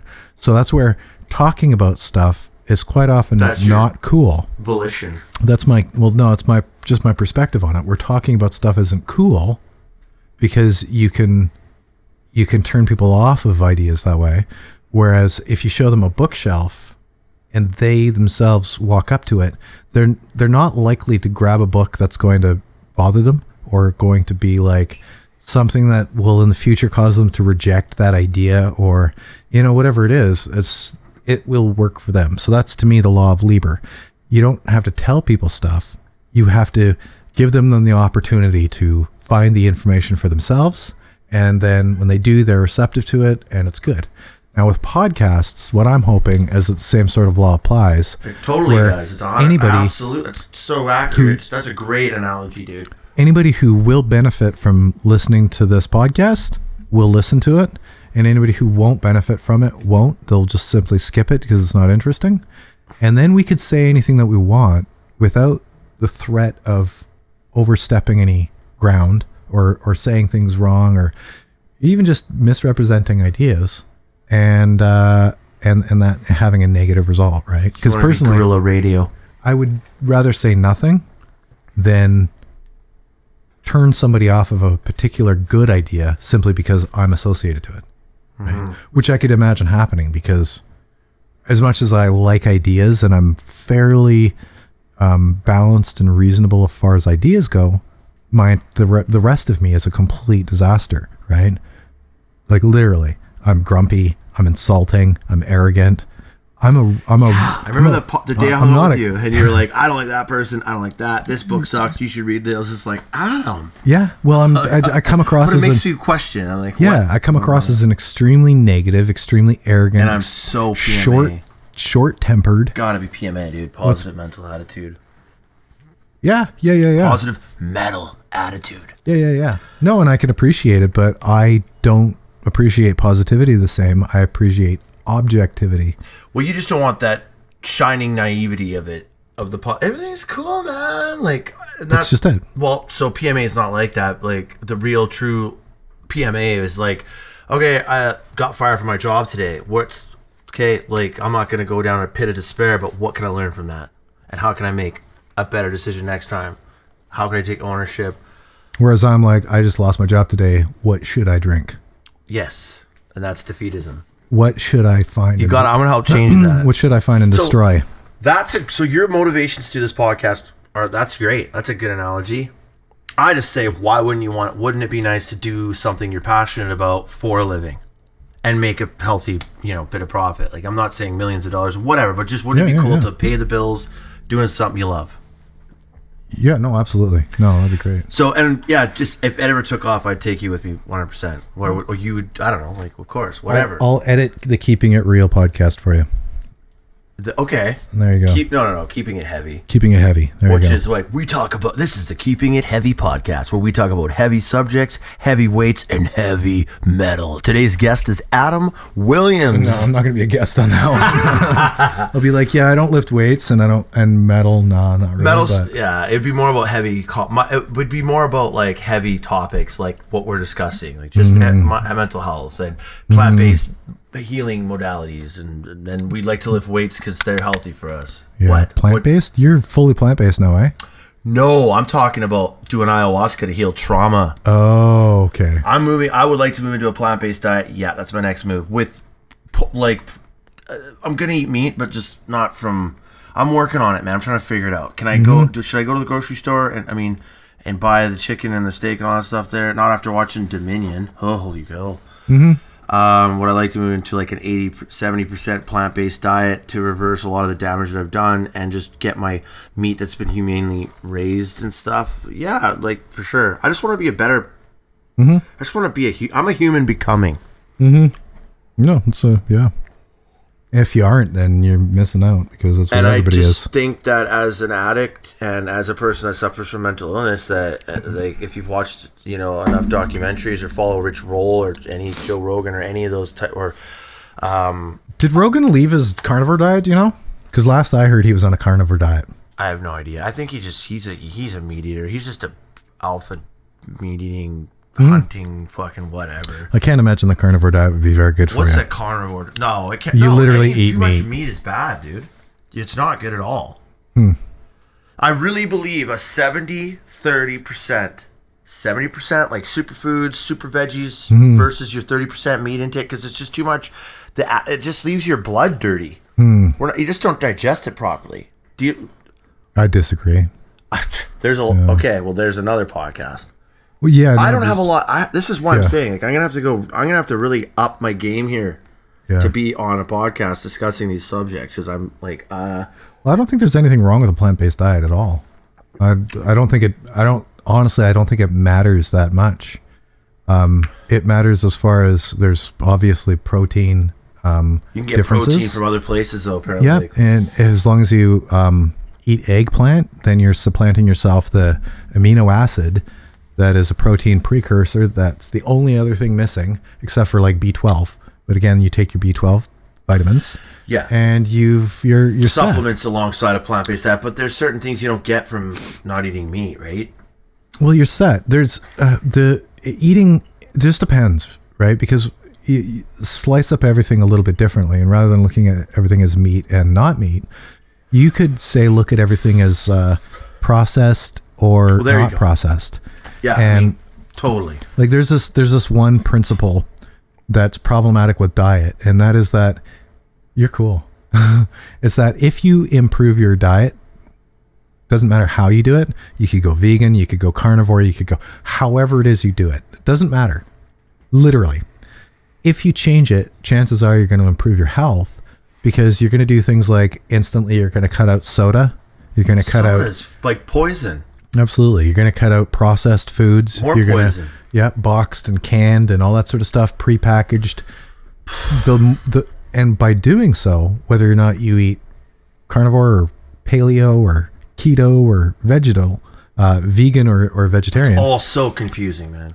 Like, quite there's frankly, so many options. You've cut out the processed, and you've cut out the crap. You've cut out binging on cookies, and you've cut out drinking cans of soda, and you've actually cut out the bad stuff, and all you're left with is good. Whether or not you eat good plant-based or good meat-based, it doesn't really seem to matter as much as eating good, right? Yeah. And that goes back to the programming, the like, as humans, we're very we're so habitual that these, like, making these life choices a part of your routine, like rigorous routine. Absolutely, dude. It will change your life. Absolutely. That's what I'm like really obsessing over right now. And when we were kids, I don't know if it was the same for you, but when I was a kid, there's like days, right? Like there'd literally be like meatloaf day. Oh yeah. You know, and then the day after meatloaf day, there was lasagna. Because there was leftover meatloaf. Shake and bake. And so you'd use the leftover meatloaf for the lasagna or for the spaghetti or whatever like that, right? So, and it was really quite habitual. Our diet has been quite habitual, where people are like, "What do you mean there's no meat and potatoes?" Well, that's farm. Whoever told you that there was supposed to be meat and potatoes? That came from the farm days, isn't it? Like just that type of that, like your peas, your fucking mashed potatoes, and your fucking steak. Honestly, I couldn't tell you. I mean, we could hypothesize that. Well, you can Sounds research good. it. I'm sure it comes. Well, it's old. It's old. Everything now, like, is just. If you really think about it, so many outdated habits, bro. But it's really not that old. Most of these things aren't that old. I'm talking 30s and 40s here. Sure. Yeah. And it's like, again, maybe from there. Whereas like actual national habits and stuff, like food distribution on a large scale wasn't around like in the 1800s. They actually created food stamps in the States so that people would buy more grocery, like buy more greens, buy more vegetables. So you'd get a food stamp and it'd be worth the equal value of vegetables. Food stamps. I've never seen a food stamp. You'd buy a food stamp for 50 cents and it'd be worth $1 in vegetables. Well, what ended up happening is once large scale food production became a thing, mostly with like the acquisition of phosphorus and really phosphorus from bat guano, the ability for mass production of food, they ended up having no way to distribute food. Grocery stores weren't even a thing, right? So then grocery stores had to be really rolled out. Yeah, and then you got to serve food on a mass scale, right? And then massive, exactly, mass it's distribution. not working. So the whole idea of like you to be able to sit down with like a mashed potato or a potato, baked potato, and peas and hungry, corn and a steak, that's really not that old, right? Like that's probably like closer to the 50s. That's what I'm saying. The further back you go, TV dinner. Era. Yeah, like post World War II, whereas 1930s post World War One, I can't actually say. Would have to hammer it out. Either way, these traditional diets that we have, there's no real reason for it. Absolutely none. And the more and then it doesn't seem to matter. Research on fitness and diet that you're just like right now I'm reading a book called Reset Your Gut in 3 days, and all the stuff that she's got. I can't remember the author's name, but the book's meant for women, but it's quite fascinating, and it's just reset your gut health, your gut biome, and which is quite usually off for most people. Oh, dude, it's a huge thing. Your gut biome is integral to your daily health. Do you take probiotics? No, not currently, but I mean there are other. I'm about to start really diving into it and trying to figure it out because I can tell I'm tired and I'm sluggish and I just... Which it could be a result of, absolutely. Well, yeah. Right? That's the vagus nerve. The vagus nerve Does that run up your spine or something? Or it runs from your stomach all the way up into your brain and brainstem. Yeah, man. Your health is so important. Yeah, it connects your digestive system. I think people take mind. it totally for granted. I mean, I was in the grocery store yesterday and some guy was just like reeling in Walmart. His cart was just filled with cookies and juice and like I don't think I saw one vegetable. Yeah. And you just you can tell a lot about a person and their grocery shopping habits. You know what I mean? You stare over and go, whoa, like. Yeah, it is interesting. I actually find it interesting because then I look at mine and go, ooh, geez. Yeah, I look like such a lowbrow. I've got the cookies and bowl noodles and. But I wake up in the middle of the night. I got a weird habit. I get up in the middle of the night, like 1, 2 in the morning, wake up and run downstairs and like eat 3 fucking chocolates. Like I had a sweet tooth at 2 or 3 in the morning. Me too. Yeah, that's so the bad. only time. Although you're not high either. No, I'm not. See, that's me. Yeah. Whatever. So the fish. Like, how are you gonna remember that fish are conscious? Yeah. No. What fish are conscious? And we gotta wrap this up. As far as I'm aware, no fish are conscious. That's why, like, I don't eat talking animals. That's my diet. That's cool. So I gave up talking animals around a year ago. Beef and pork, basically. Yeah.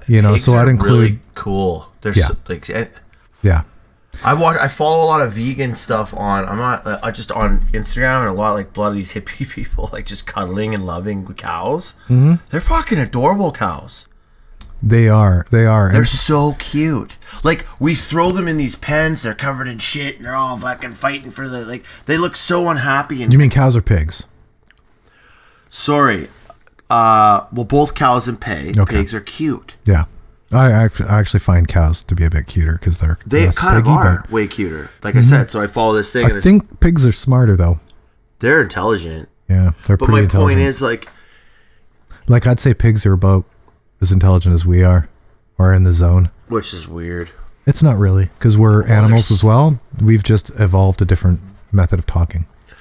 But if you think, this, it's put into perspective when you see these people like cuddling with cows, and the cows just it's so aware. It's a sacred animal. Have you seen Dominion? I don't know what Dominion is. Oh yeah. Holy shit, man. Yeah. You just want to burn the planet. After watching that, you're like, we should all just die. Well, cows are... Like, they're torturing cows. These cows are like, oh my god. Like, the person's filming the cow, and the cow's looking at the camera like, oh, please help me. Help me. And then they just kill it. Yep. That's fucked, man. Yep. And you're right. And that's kind of why I want to go to, Hobcott's Meats and Pit Meadows there, or somewhere, just get a humanely raised... But still, that cow gets raised, and then but I think it gets killed pretty quick. It doesn't really know. Quick death is good. I'm not opposed to, I am and I'm not. Pardon me. Sorry. I'd say, I'm opposed to, I'm actually kind of choked about it, to be honest with you. About what? The fact that we have to eat. Eat it all? at all. Ah. Right? No, literally, Or right? sleep? It's like one of the evidences to me that there's no greater intelligence or anything like that. Here we go. We literally have to consume other organisms to survive. Sorry, I don't know. I've had a dry cough forever. I don't have COVID. Like, if you can see Adam's face right now.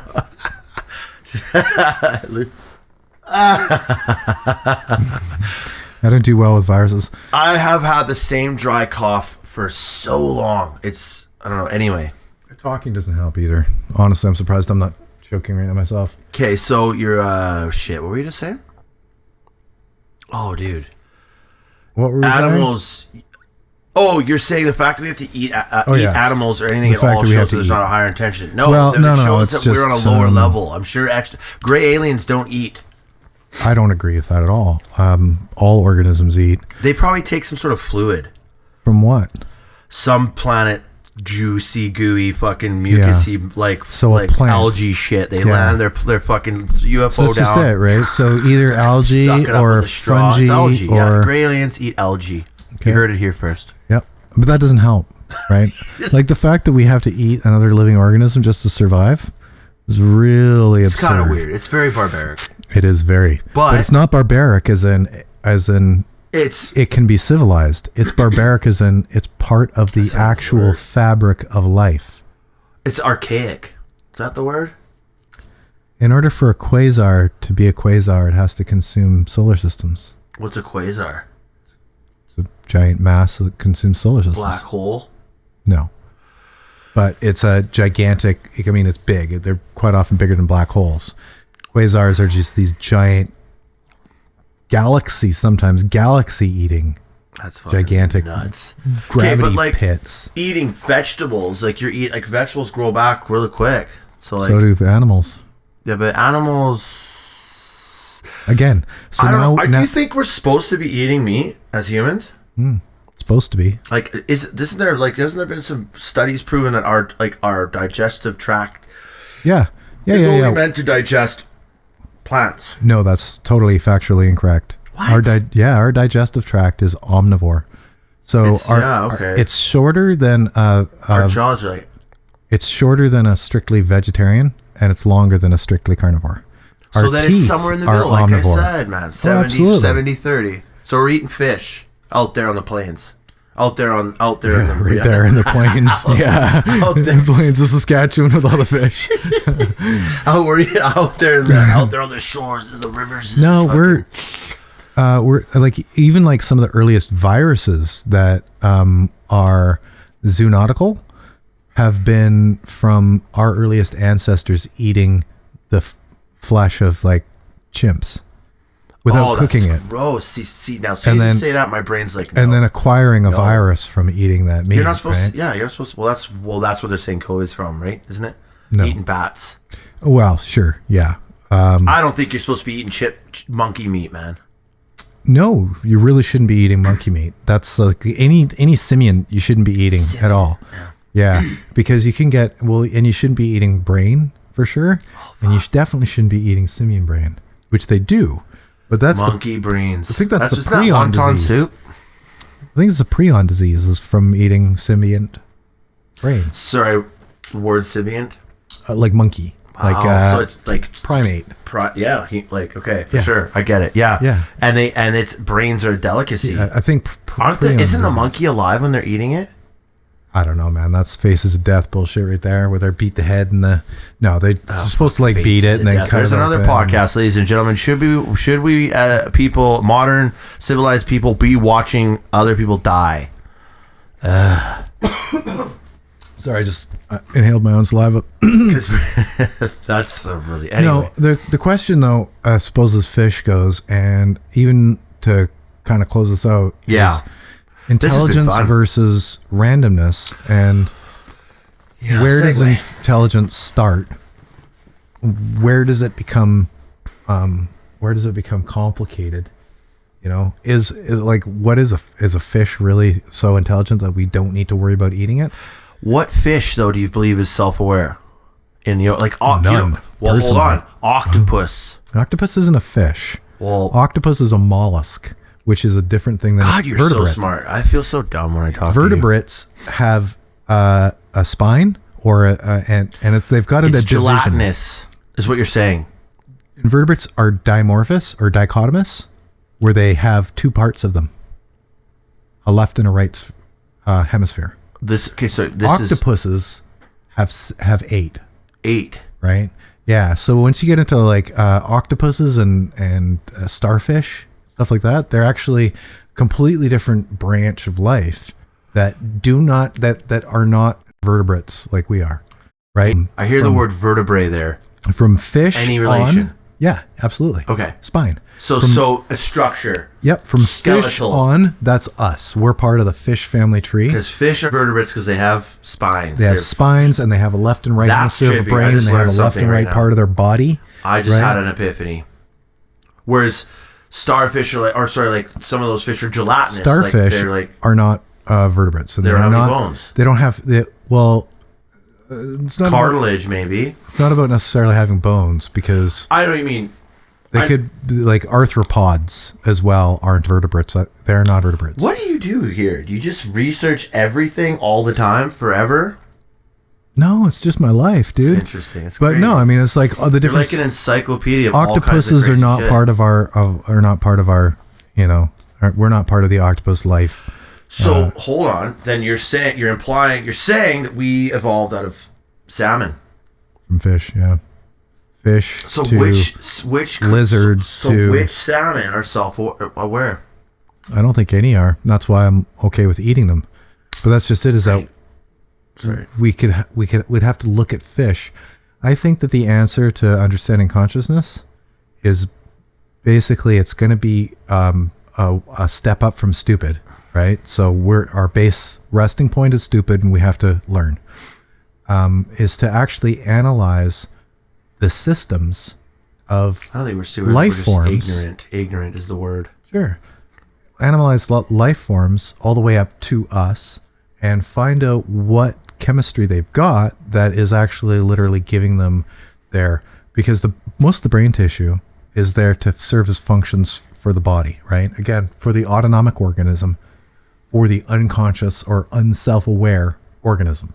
It's still run by instinct. It's still run by impulse, but it's not self-aware as it's occurring, right? Self-awareness is this feedback loop where rather than just having an impulse, it has an impulse and it's aware of itself having an impulse. So like Right. deer, bear. Absolutely self-aware. Absolutely. That's trippy. Right? What about But, a squirrel? I don't think so. Maybe. Maybe hard to say. So I think that anything Right. that's self-aware has a spiritual. Well, that's just it. Is that the two arguments would essentially be like one's designed and one is random. Right. This is back to the original thing. Right. And I'm saying that it's random, that it's not designed, but at the ultimate result is the same. Because the ultimate result is that the plant is relatively unconscious, or completely unconscious. The fish is barely conscious. The squirrel is maybe conscious, but the bear like a grizzly and the bear, deer are entirely smart. entirely self-aware. Again, then you can start looking at things like, do they protect their young? Yeah. If they protect their young, why? Is it just like an instinctual, impulsive type of a thing, or is it like... Well, if you hear like a deer get eaten by a bear, like it sounds human. Sure. As far as I'm concerned, bears and deer and humans were Very similar. on the And I same believe that plane. the native indigenous people believe they're all those spirit animals. I mean, Sure. there's something to it, right? Yeah. More stuff I need to research, but I'd say that spirit, what we call spirituality or what we call spirit, is actually an emergent phenomenon from this chemistry. So that the chemistry exists, and then self-awareness actually is an emergent phenomenon from these feedback loops that are produced in the chemical process. Exactly. And that, yes, you can call it spiritual, but the problem exists is that people think that there's a spiritual realm, which is like a separate dimension, and that some animals can connect to it and some animals can't. I'd say that spiritual realm doesn't exist, that there's only one universe, we're in it, and that spirit or consciousness emerges from the chemistry, stays there for a period of time, unfortunately gets petered out the moment that the chemistry is no longer available to sustain it. Mm-hmm. And, no matter how aware or spiritual or in tune or whatever the hell it is, that none of that is the organism's ability to connect to another realm, because there is no other realm. But you don't believe in parallel dimensions. Parallel dimensions? Well, just that there's some other dimension. I don't believe in anything. Let's just clarify that. And then now there's literally no basis for parallel dimensions. We can say that somebody has a theory, and do I agree with their theory? But as far as actual observation, there's no observing a parallel dimension. So why would I believe where it? They say that some of these extraterrestrials are traveling in some sort of, they come in and out, like the Pleiadians or these people, they come from another, they come traveling through, and it's easy to say. Nobody has any evidence. I understand that. No. Nobody has any mechanics. There's no physics for that. There's no proof, though. There's no math proof for that. Well, of course, but we've kind of hit the glass ceiling on that in a way. Like, we can't go any faster than light speed. No, and that's cool. And right? Dude, we can't even go light speed. We can't even go anywhere near light speed. We've only been able to establish light speed as it goes this fast, and that's it, and there's no way to go any faster. Right? Yes, correct. As far as... so whatever extraterrestrials or... then they figured out a way to go faster, where our brains can't fathom it. I'm just saying that they couldn't ever go faster. There's no way they can go faster. They'd have to figure out how to bypass speed. Okay, they'd have to use a different thing than speed. There must itself. be a way, and I could be. I just think that again, when you're talking about multiple dimensions, it's easy to say multiple dimensions, and then we'd have to say, well, what are you talking about? Stranger Things. Sure. Did you? Yeah.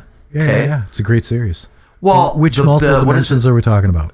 The one they're talking about, what do they call that one? I can't remember. They call it the upside down world. So there is another dimension where there could be 12. The most popular. That's where ghosts are. 12 dimensions? I don't know. Some theories have 12 dimensions. Some theories have 31 dimensions. Some have 7. My most favorite one has 7. That's where ghosts are. I sound like an idiot, but that's what I'm serious. That's where these EVPs are coming from. My favorite dimensional theory is that there's 7 dimensions. Okay. And that the third or the fourth dimension is shared between the two. Okay. Why? What's in those 7 dimensions? There's 4 dimensions of physical dimensions. There's 3 dimensions of non-physical dimensions. Okay.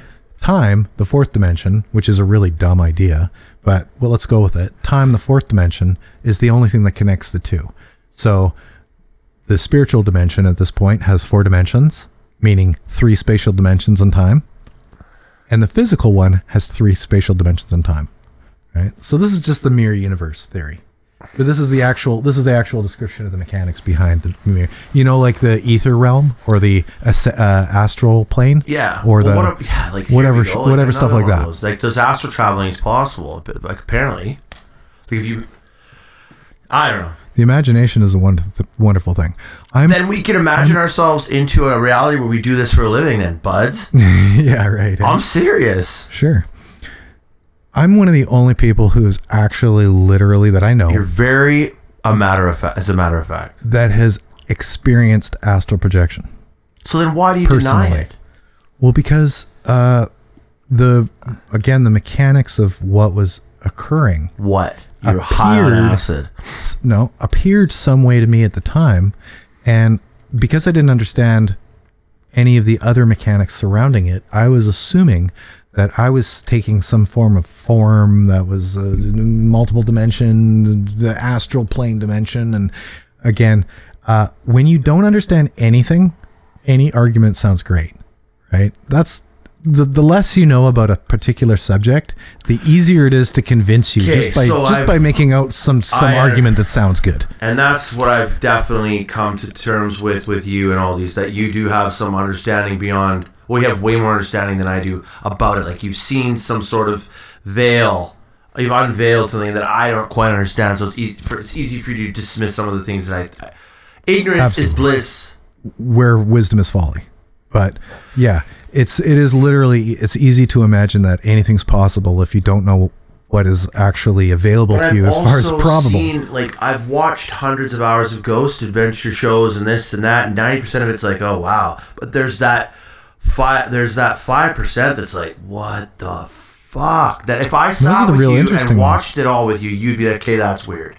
Of course. And same with aliens. Same with, so I just, and my intuition, and I know people, oh, your intuition, oh, sheesh. But like, there's just things that are, I don't dismiss intuition.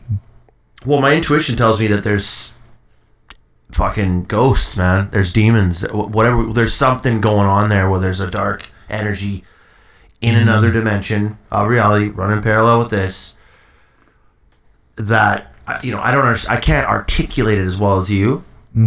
So I should probably do some. Well, I can't articulate it either. Well, you're doing a good job. All I can with say what you're saying. is that I perceive it as being emergent. Emergent. Like even that multiple dimension of, right? Like The say, 7 dimensions. So you believe, who's that? I do not believe that. You don't believe that? No. Yeah, but you sound like you're like, I believe it, but I don't believe it. I'm aware of it I'm aware as of an it, but I don't buy idea. it. And it, to me, is the most, I'm going to ask you a terrifying question, and I don't like the answer. So what do you think happens when you die? Black. Done. what do I think happens when I die, or what do I think happens when everybody else dies? You fucking... Okay. Oh, this is great. Okay, what happened? Okay, quickly, what do you think happens when you die? You go off and you're going to be reincarnated? I think that's between me and myself. That's awesome. So what do you think about what happens? So I don't believe in reincarnation. Okay, but when we die, it's done. So then that's your case. So then that's sort of kind of going along the theory that I have, that if you become an awakened soul, whatever that sounds like to you, or what, like, just if you become more spiritually enlightened, then you have a better chance of doing something cool when you die. When you're like, your energy might go. If you become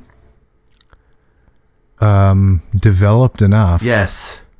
then it's your business, Right. and it's your consciousness, and it's whatever you make it.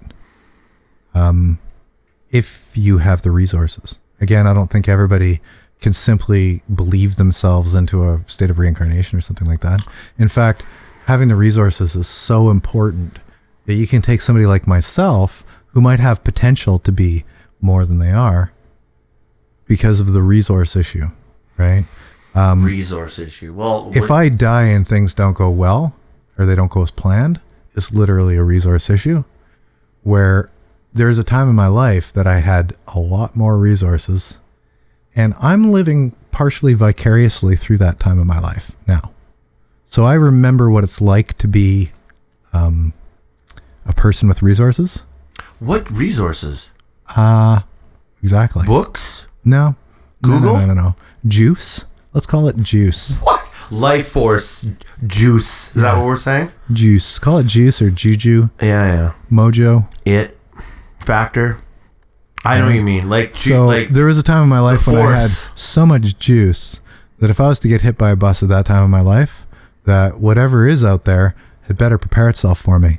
So what? Have you At lost this time of connection? my Okay, life? so that's great. So I was wondering about that. So if you lost connection with that, then Not necessarily connection, but again, resources, right? Do I have the same juice that I did at that point? No. Am I kind of living vicariously through that? Yeah. Unfortunately, I remember what it's like to have juice. so I'm then not you're disconnected. right along with it. So that's it. I'm I not agree. disconnected, So like that's what I'm saying. but I'm unfortunately a realist, and if I get hit by a bus today, not having the resources or the juice that I had when I was 22, and I was traveling, and I was meditating all day, every day, and reading the Bhagavad Gita. Well, there you go. Yeah, I believed stuff that I don't believe anymore, and Why I was not? delusional. It's not delusional. Well, no, I'm You telling can't you have too much reality. that I was delusional at the time, right? Well, But right and wrong doesn't necessarily make juice. You can be totally wrong and still have tons of juice. You can be right and have none, right? But this is the problem is that we're talking about something that now I'm starting to talk like I don't normally talk, because what is this juice? How do you identify it? And how can you test for it? I have no idea. So the juice All I is know what we're saying. You have the that- mechanical makeup of yourself, and then this juice. Yes. And the juice can only exist. Well, the juice exists without it. The juice is the milk of the universe. Yeah. Well, it's interesting too because mystic books, mystic literature from numerous different places that are relatively disconnected, all talk about this type of juice, right? Whether or not they describe it as a presence or whether they describe it as like actually higher power, a spirit. God, Not just a higher power, because a higher power I'm just saying, some type of third party intelligence that's not you and is outside of you and is, in control of things that you're not in control of. Right. Okay, and you're saying this juice is internal. It's an internal. Is either, it's like, what's the difference between a Buddhist and a not Buddhist?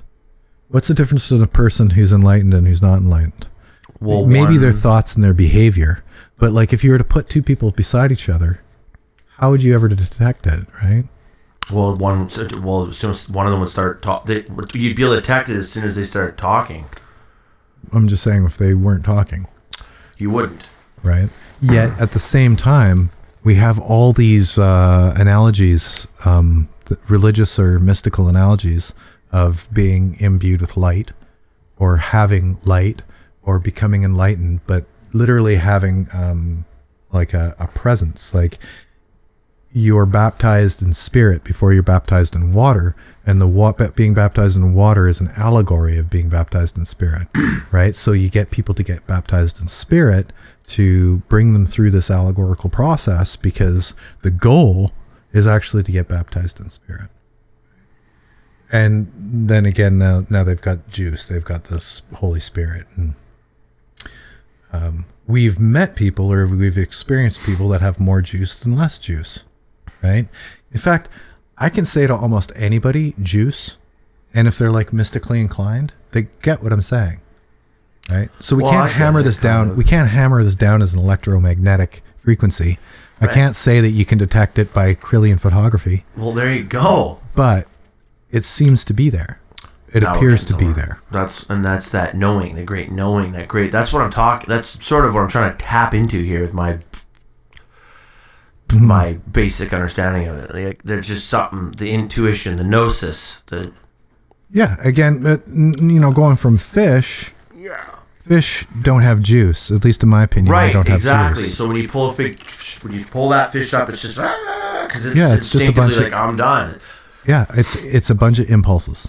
It's a bunch of, and like, what is instinct too? Like, again, this might seem like it's a topic for another discussion. I feel like instinct's a mathematical equation. It's an impulse. It's neurology. Mm-hmm. But when somebody's being instinctual, they don't know it's instinctual. They could confuse their instinct for their own volition. People confuse their autonomic activity for their own volition all the time, right? They think they're making the decisions for themselves. Meanwhile, you've got people puppeteering them and essentially telling them what to think.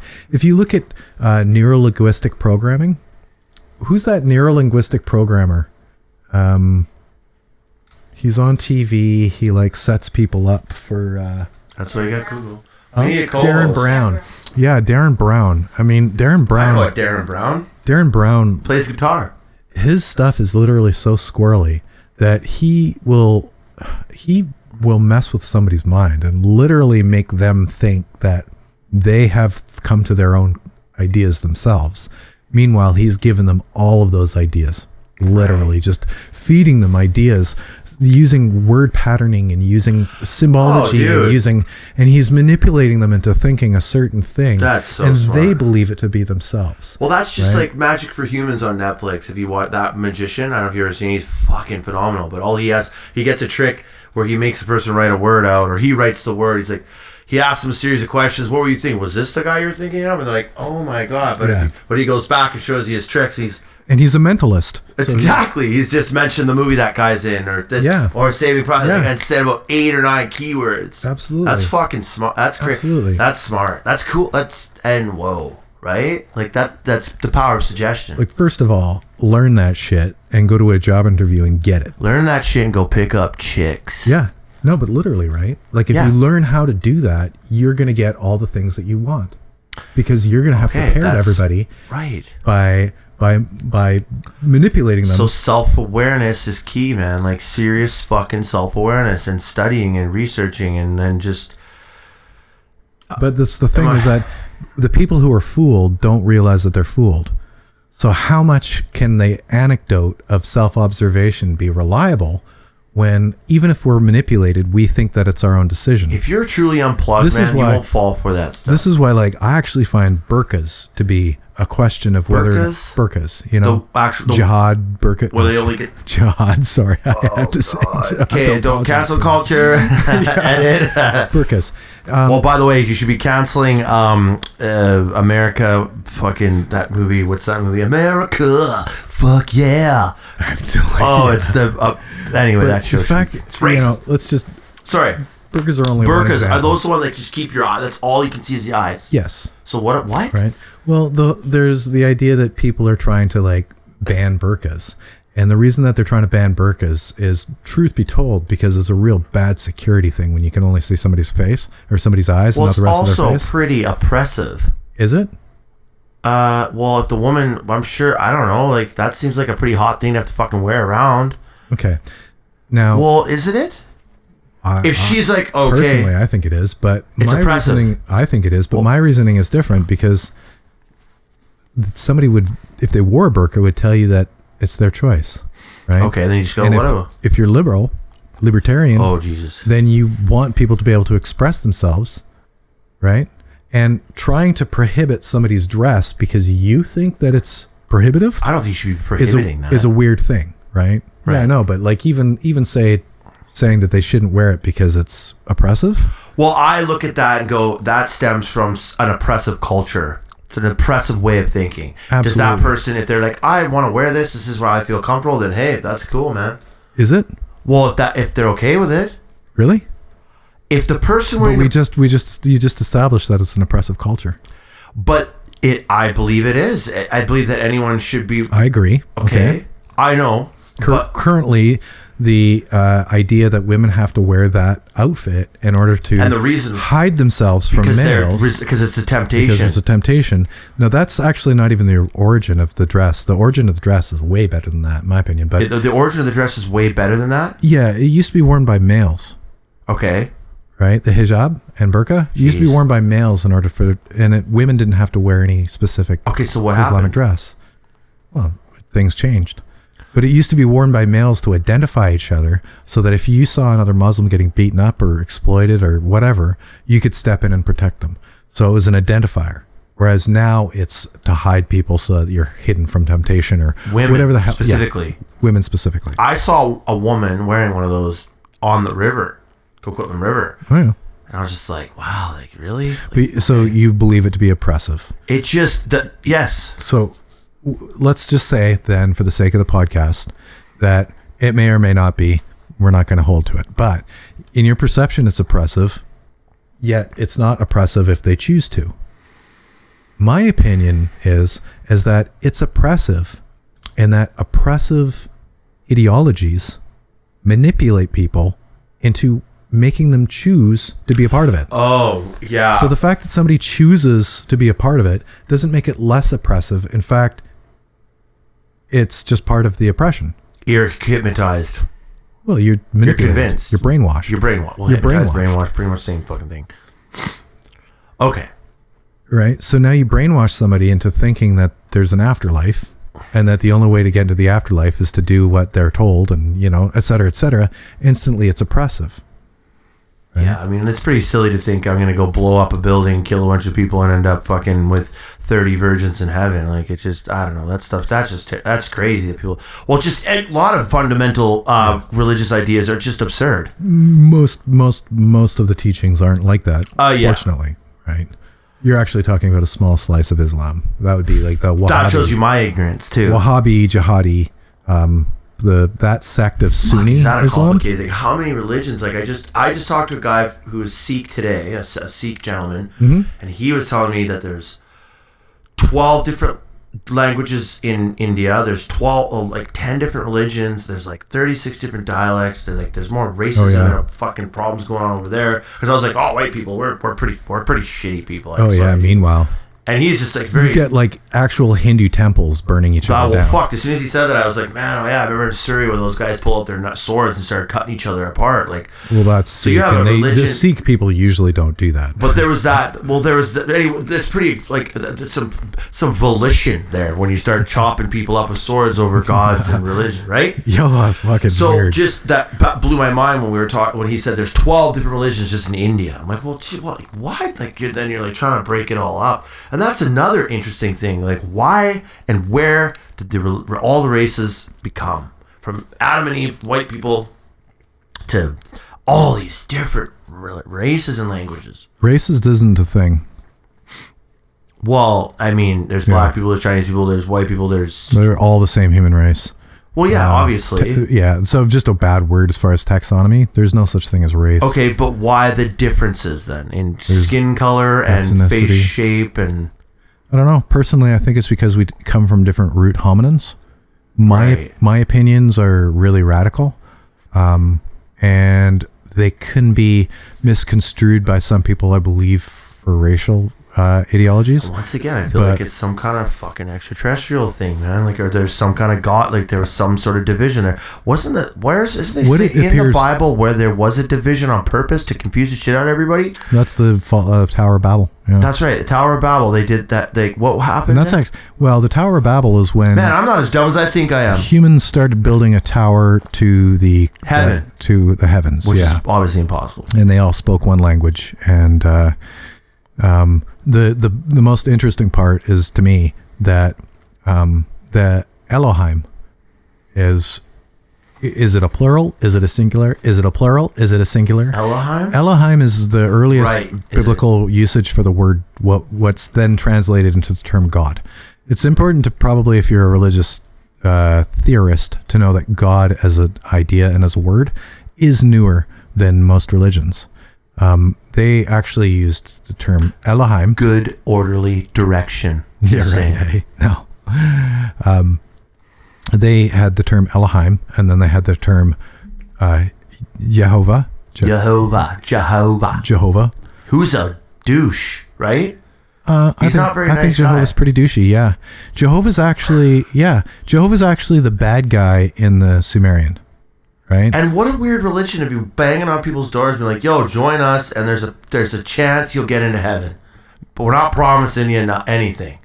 That's Jehovah's Witness, which is a kind of a different thing. Right? Okay, which brings me back to my point of there's like 12 religions in India. Like what? Like trying to keep up here. Like how? Yeah. Like, well, what? Especially like. Yeah, so wait a minute, Jehovah Witnesses are different than the actual Jehovah? Well, yeah. What are they witnessing exactly? Yeah, no, exactly. The Jehovah comes from Judaism.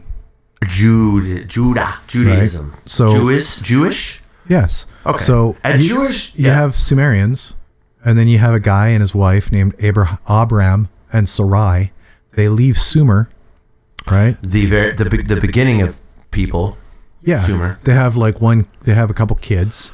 Then God tells him to sacrifice his kid on an altar, which is Isaac. That's awesome. And so he goes, because God's weird. And he does. And then God's like, bro, because you're cool, now I'm going to make you, because Abram means father of nations, father of a nation. I'm going to make you a king. Now I'm going to make you Abraham, which is father of many nations. And he renamed Sarai Sarah. So now you have Abram and Sarai leave Sumeria, end up becoming Abraham and Sarah. They go to, I believe, Turkey, where his dad, Turan, lived, or her dad, one of the two. And then they go down to Egypt, and then that starts to get lost. Right? Were any of these people aliens? No. Okay. And then they take the lore from Sumeria to Egypt, where they become Ibrim. Oh my gosh, man. Which then becomes Hebrew. Right. And then they leave Egypt. And Hebrews have their practices to prayer. Like prayer practices are fascinating. Well, Hebrews don't exist really anymore. Well, the Jews, like when they have those little hats and they're just like so like their conviction, like yeah, and that's one sect, right? Because even Judaism starts curly to hair split. things and those top hats. Like, where does that all come from? Yeah, like that's a good question. The square that they wear on the forehead, yeah, and then they hit the forehead against the wall. What the? It's like punishment. Yeah. I don't know. That shit fascinates me, man. Like just all the different versions. I can't remember what we were originally talking about here, but India, right? Having 20 religions. All the crazy freaking religions, Ganesh, all these different gods, and like that's all Hinduism too, by the way. Right. That's all under the Jew. No. Okay. Ganesh. Right, yeah. No, I know that. But Shiva, Vishnu, Krishna. That's all. They're they're cool looking gods, man. They're blue and cool, and they're flying on spaceships. Split apparently between the Vaishnavas and the Shivites in India, and they hate each other. Why? Probably because of competition between temples, weird. Money, right? But power. anyway, but just the Jewish Buddhism springs up from India. The what? Buddhism. Buddhism then springs up in Sri Lanka and moves up. See, but that's a more like Buddhism, like sitting in a temple, meditating. It seems like a more rational practice of religion, as opposed to like wearing a little hat. And what are those like spinning whirling dervishes? Well, the whirling dervishes is Zoroastrian. That's weird too. Yeah. And those ones that were on that movie Baraka? The ones spinning in the fires in Baraka, those are Zoroastrians. And the women, they're all one of my favorite religions. White, Asian. But the whirling dervish could actually be Sufis as well. Just nuts. Because the whirling dervishes come from I believe originally they came from the Magi, which then kind of forms into Sufism and Zoroastrianism. I'm gonna have to read that book. These are like my favorite religions. Okay, and why is that? Just because of the principles, the every time we talk about fish having consciousness, we keep coming back to this subject. Just saying. Yeah. Subject of. Let's go back to we keep going back to the fish, and yeah, that's interesting. Anyway, we'll end up at Zoroastrianism. No, Sufism is just great. That's the book that I told you about, Meetings with Remarkable Men. Oh, that's by George Ivanovich Gurdjieff. And so obviously that was the book he's talking about. I got a book signed by John Densmore, the drummer of the Doors, called Meetings with Remarkable Musicians. Yes, and obviously it's a play on that book, which I looked up and will get. Yeah, it's a good book. Gurdjieff is great. He's just kind of like the Western. And you're saying that Bhagavad Gita is another good piece of literature. Well, yeah, Gurdjieff is the Western injector of Sufism, right? Okay. So he brought Sufism to the West. A.C. Bhaktivedanta Swami Prabhupada, he brings... That's a mouthful. Yeah, he brings the Bhagavad Gita into the West as the Bhagavad Gita as it is. That is, in my opinion, the best book ever written, period. About religion. No. The best book ever written. What's it? Okay, just in layman's terms. It's just a book about a dude named Arjuna who has to do battle with these three brothers, and Krishna ends up joining him on the battle, and they'd have a chat. Chat. Yeah. They don't battle. They just chat. Yeah, that's nice. Yeah, it's just kind of like the wisdom. Anyway, the book is meant.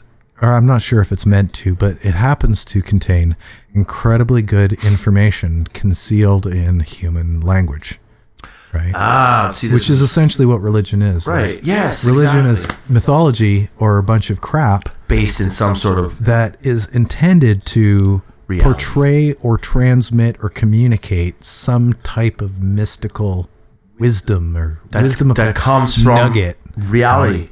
That has something that happened. But it also happens to be something that is either abstract or just can't be spoken literally.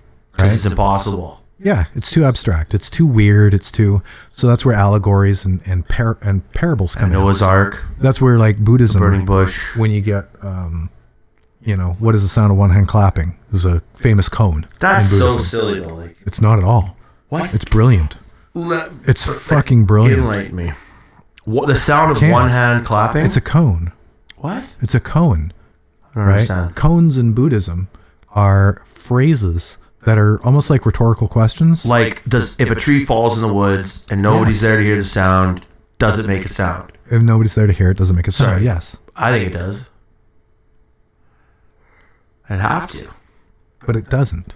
There's no one there to hear it. Yeah. The deer might hear it. So like these are things that you think about 40 times in your life, and every time you think about them, you come up with a different sort of understanding. That time I just did.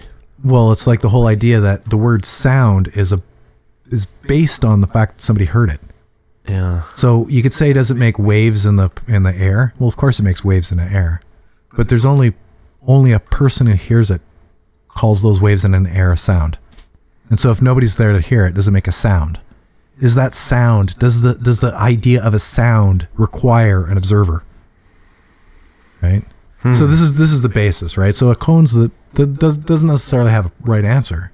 It's just there to portray a question that has these great, they're like, rabbit holes of contemplation. Well, contemplation. That's right. Just like Confucius, right? Yeah, and they're meant to try to get you to stumble on principles and mechanics and Is that shit the like art that. of war? The art of war is fairly literal by Sun Tzu. What's a good book then to read then? That's along those lines of like conism? Cones? Cones? Yeah. How's that cones? spelled? C-O-N-E-S? Koans. Right. I was going to say. Cones. So it's just a thought. Cones is just like a thought? Yeah, they're just like principle. maxims. They're parables. Parables. Okay. You know? All right. If you have faith as small as a mustard Tao of- seed, is that- you is could that say what to a mountain, jump into the ocean, it'll jump in. That's one of Jesus' parables. Right. Okay. Duh. I Right. see. So when the New Testament was written, and it was like literally fabricated, it's not an original codex at all, right? Like I've got the Nag Hammadi library, which is the earliest text that Jesus is mentioned in. The New Testament is fabricated. So it's a whole bunch of different ideas. You've got Horus, you've got We're already canceled. Apollo, you've got, yeah, absolutely. Fuck us. But you've literally got all these ideologies that are being put together, including Gnosticism, which is where Jesus comes from. And, that's where the New Testament comes from. So you ended up, Constantine hired just shit tons of people to come and create their own holy book because they realized the value of a single unified religion. And Rome realized that in order for them to have greater influence on people, that they needed a unified religion rather than part of their people being Jewish, part of their people being Essene, Well, that's what's part happening of now. their people being, right? So the they world's in created turmoil because of that. because of a lack of religion. Because there's too many. Yeah, but the funny thing is that there's only one. Yeah, that's at least my perspective. I think, now this is bold of me, again, let's get back to the arrogance part. I honestly think that I've stumbled on the future religion. Okay. And I've heard that's funny, man. Here's more synchronicity. I've heard this come up a few times in the last couple of days about we're moving into a one world religion. A one religion for the world. I don't know. For some reason, I've heard this. Man, so I was talking with this with a few different people. Like, I think the Bible's going to get canceled. And we're just going to merge. The Bible's going to get canceled. No, I mean, I love the Bible. I think it's great. I'm going to read it. I literally do enjoy it more than a lot of books. But so you were going to say though. Yeah, as far as religion goes, I think we're probably as a species going to get back to the more pure idea of religion and less about these institutions that were invented to control people, right? Because prior to that, you have the earliest religion is the earliest science. The earliest religion is the earliest academia. Science and academia and academia, man. We could talk about the fucking. This is all branched from religion, like school too, right? Like you go from what is school teaching anybody really? Yeah, bullshit. Holy. You go from Rome or Greece to Rome to, I mean, really, you go from Chaldea to Egypt to Greece to Rome, and the ideas of man are hammered out more and more. One of my biggest interests is the origin of ideas. Was that a book? I don't know. The origin of it. I've heard. I think it's a book. I think it's a book. I don't know. Anyway, That's just a thing to me. cool right? idea. It's a movement. Yeah. Religion's morphed. It's gone from people literally honestly trying to figure out the mechanics and figure out the puppet master behind the puppets that we all are, right? And really coming by things honestly and developing reasonably decent philosophies. Then suddenly a huge shift into social control, mostly at Rome, based off of a successful form of social control that was innocent. That's Judaism, right? Where they're like, okay, a great part of Judaism is just rules, right? Rules for what to do when, and it's rules are good. Absolutely, regiment and like if you look at the rules, a lot of them are based off of anecdotal observations of problems with hygiene, problems with things that they've discovered, and then created a rule for. So, like they're brush your fucking teeth because you stink. Yeah. And don't throw your shit in the streets because there might be like a plague. Don't cut the pork and the vegetables, and But then you get people that are like, yeah, this is working real good, so let's start fucking ramping it up here. Well, yeah, we'll start taxing these people. What the Roman Catholics did was really, they're the first people who ever tried to create a religion to unify their empire. Everybody else just kind of Roman Catholics with Judaism. It just happened to be an evolution, cultural evolution over time, where the fact that the culture was developed around the religion, it ended up creating this weird situation where Judaism's a religion, but it's also a culture, but it's also like a genetic lineage. Because you've got the religion, which is the root. So it's just kind of happened, is what you're saying. Yeah. Whereas the Roman Catholic, they're like... Contrived. Yeah. Interesting. Yeah. Interesting. So okay. Yeah. So contrived versus sort of come to fruition naturally. Natural. Or which is a more believable, I'd want to follow that one more. Like a more naturally contrived, a more naturally... It's just an evolution over time because it started as a religion, but then the religion concentrates, has a bunch of adherents.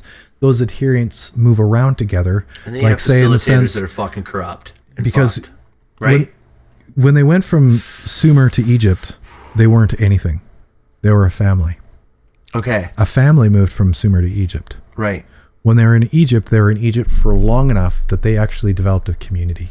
Okay, that's more good stuff. Yeah, and this is still not really a religion. Like what we call a religion, this is one of the first philosophies that ended up becoming what we call a religion today. Yeah. They probably didn't call themselves a religion. They called themselves a community. Well, yeah. Right? And then they left and went to Canaan. And of course, God smote everybody along the way and all that sort of like bullshit. The word religion is like, if you break it down, is like rely on a legion.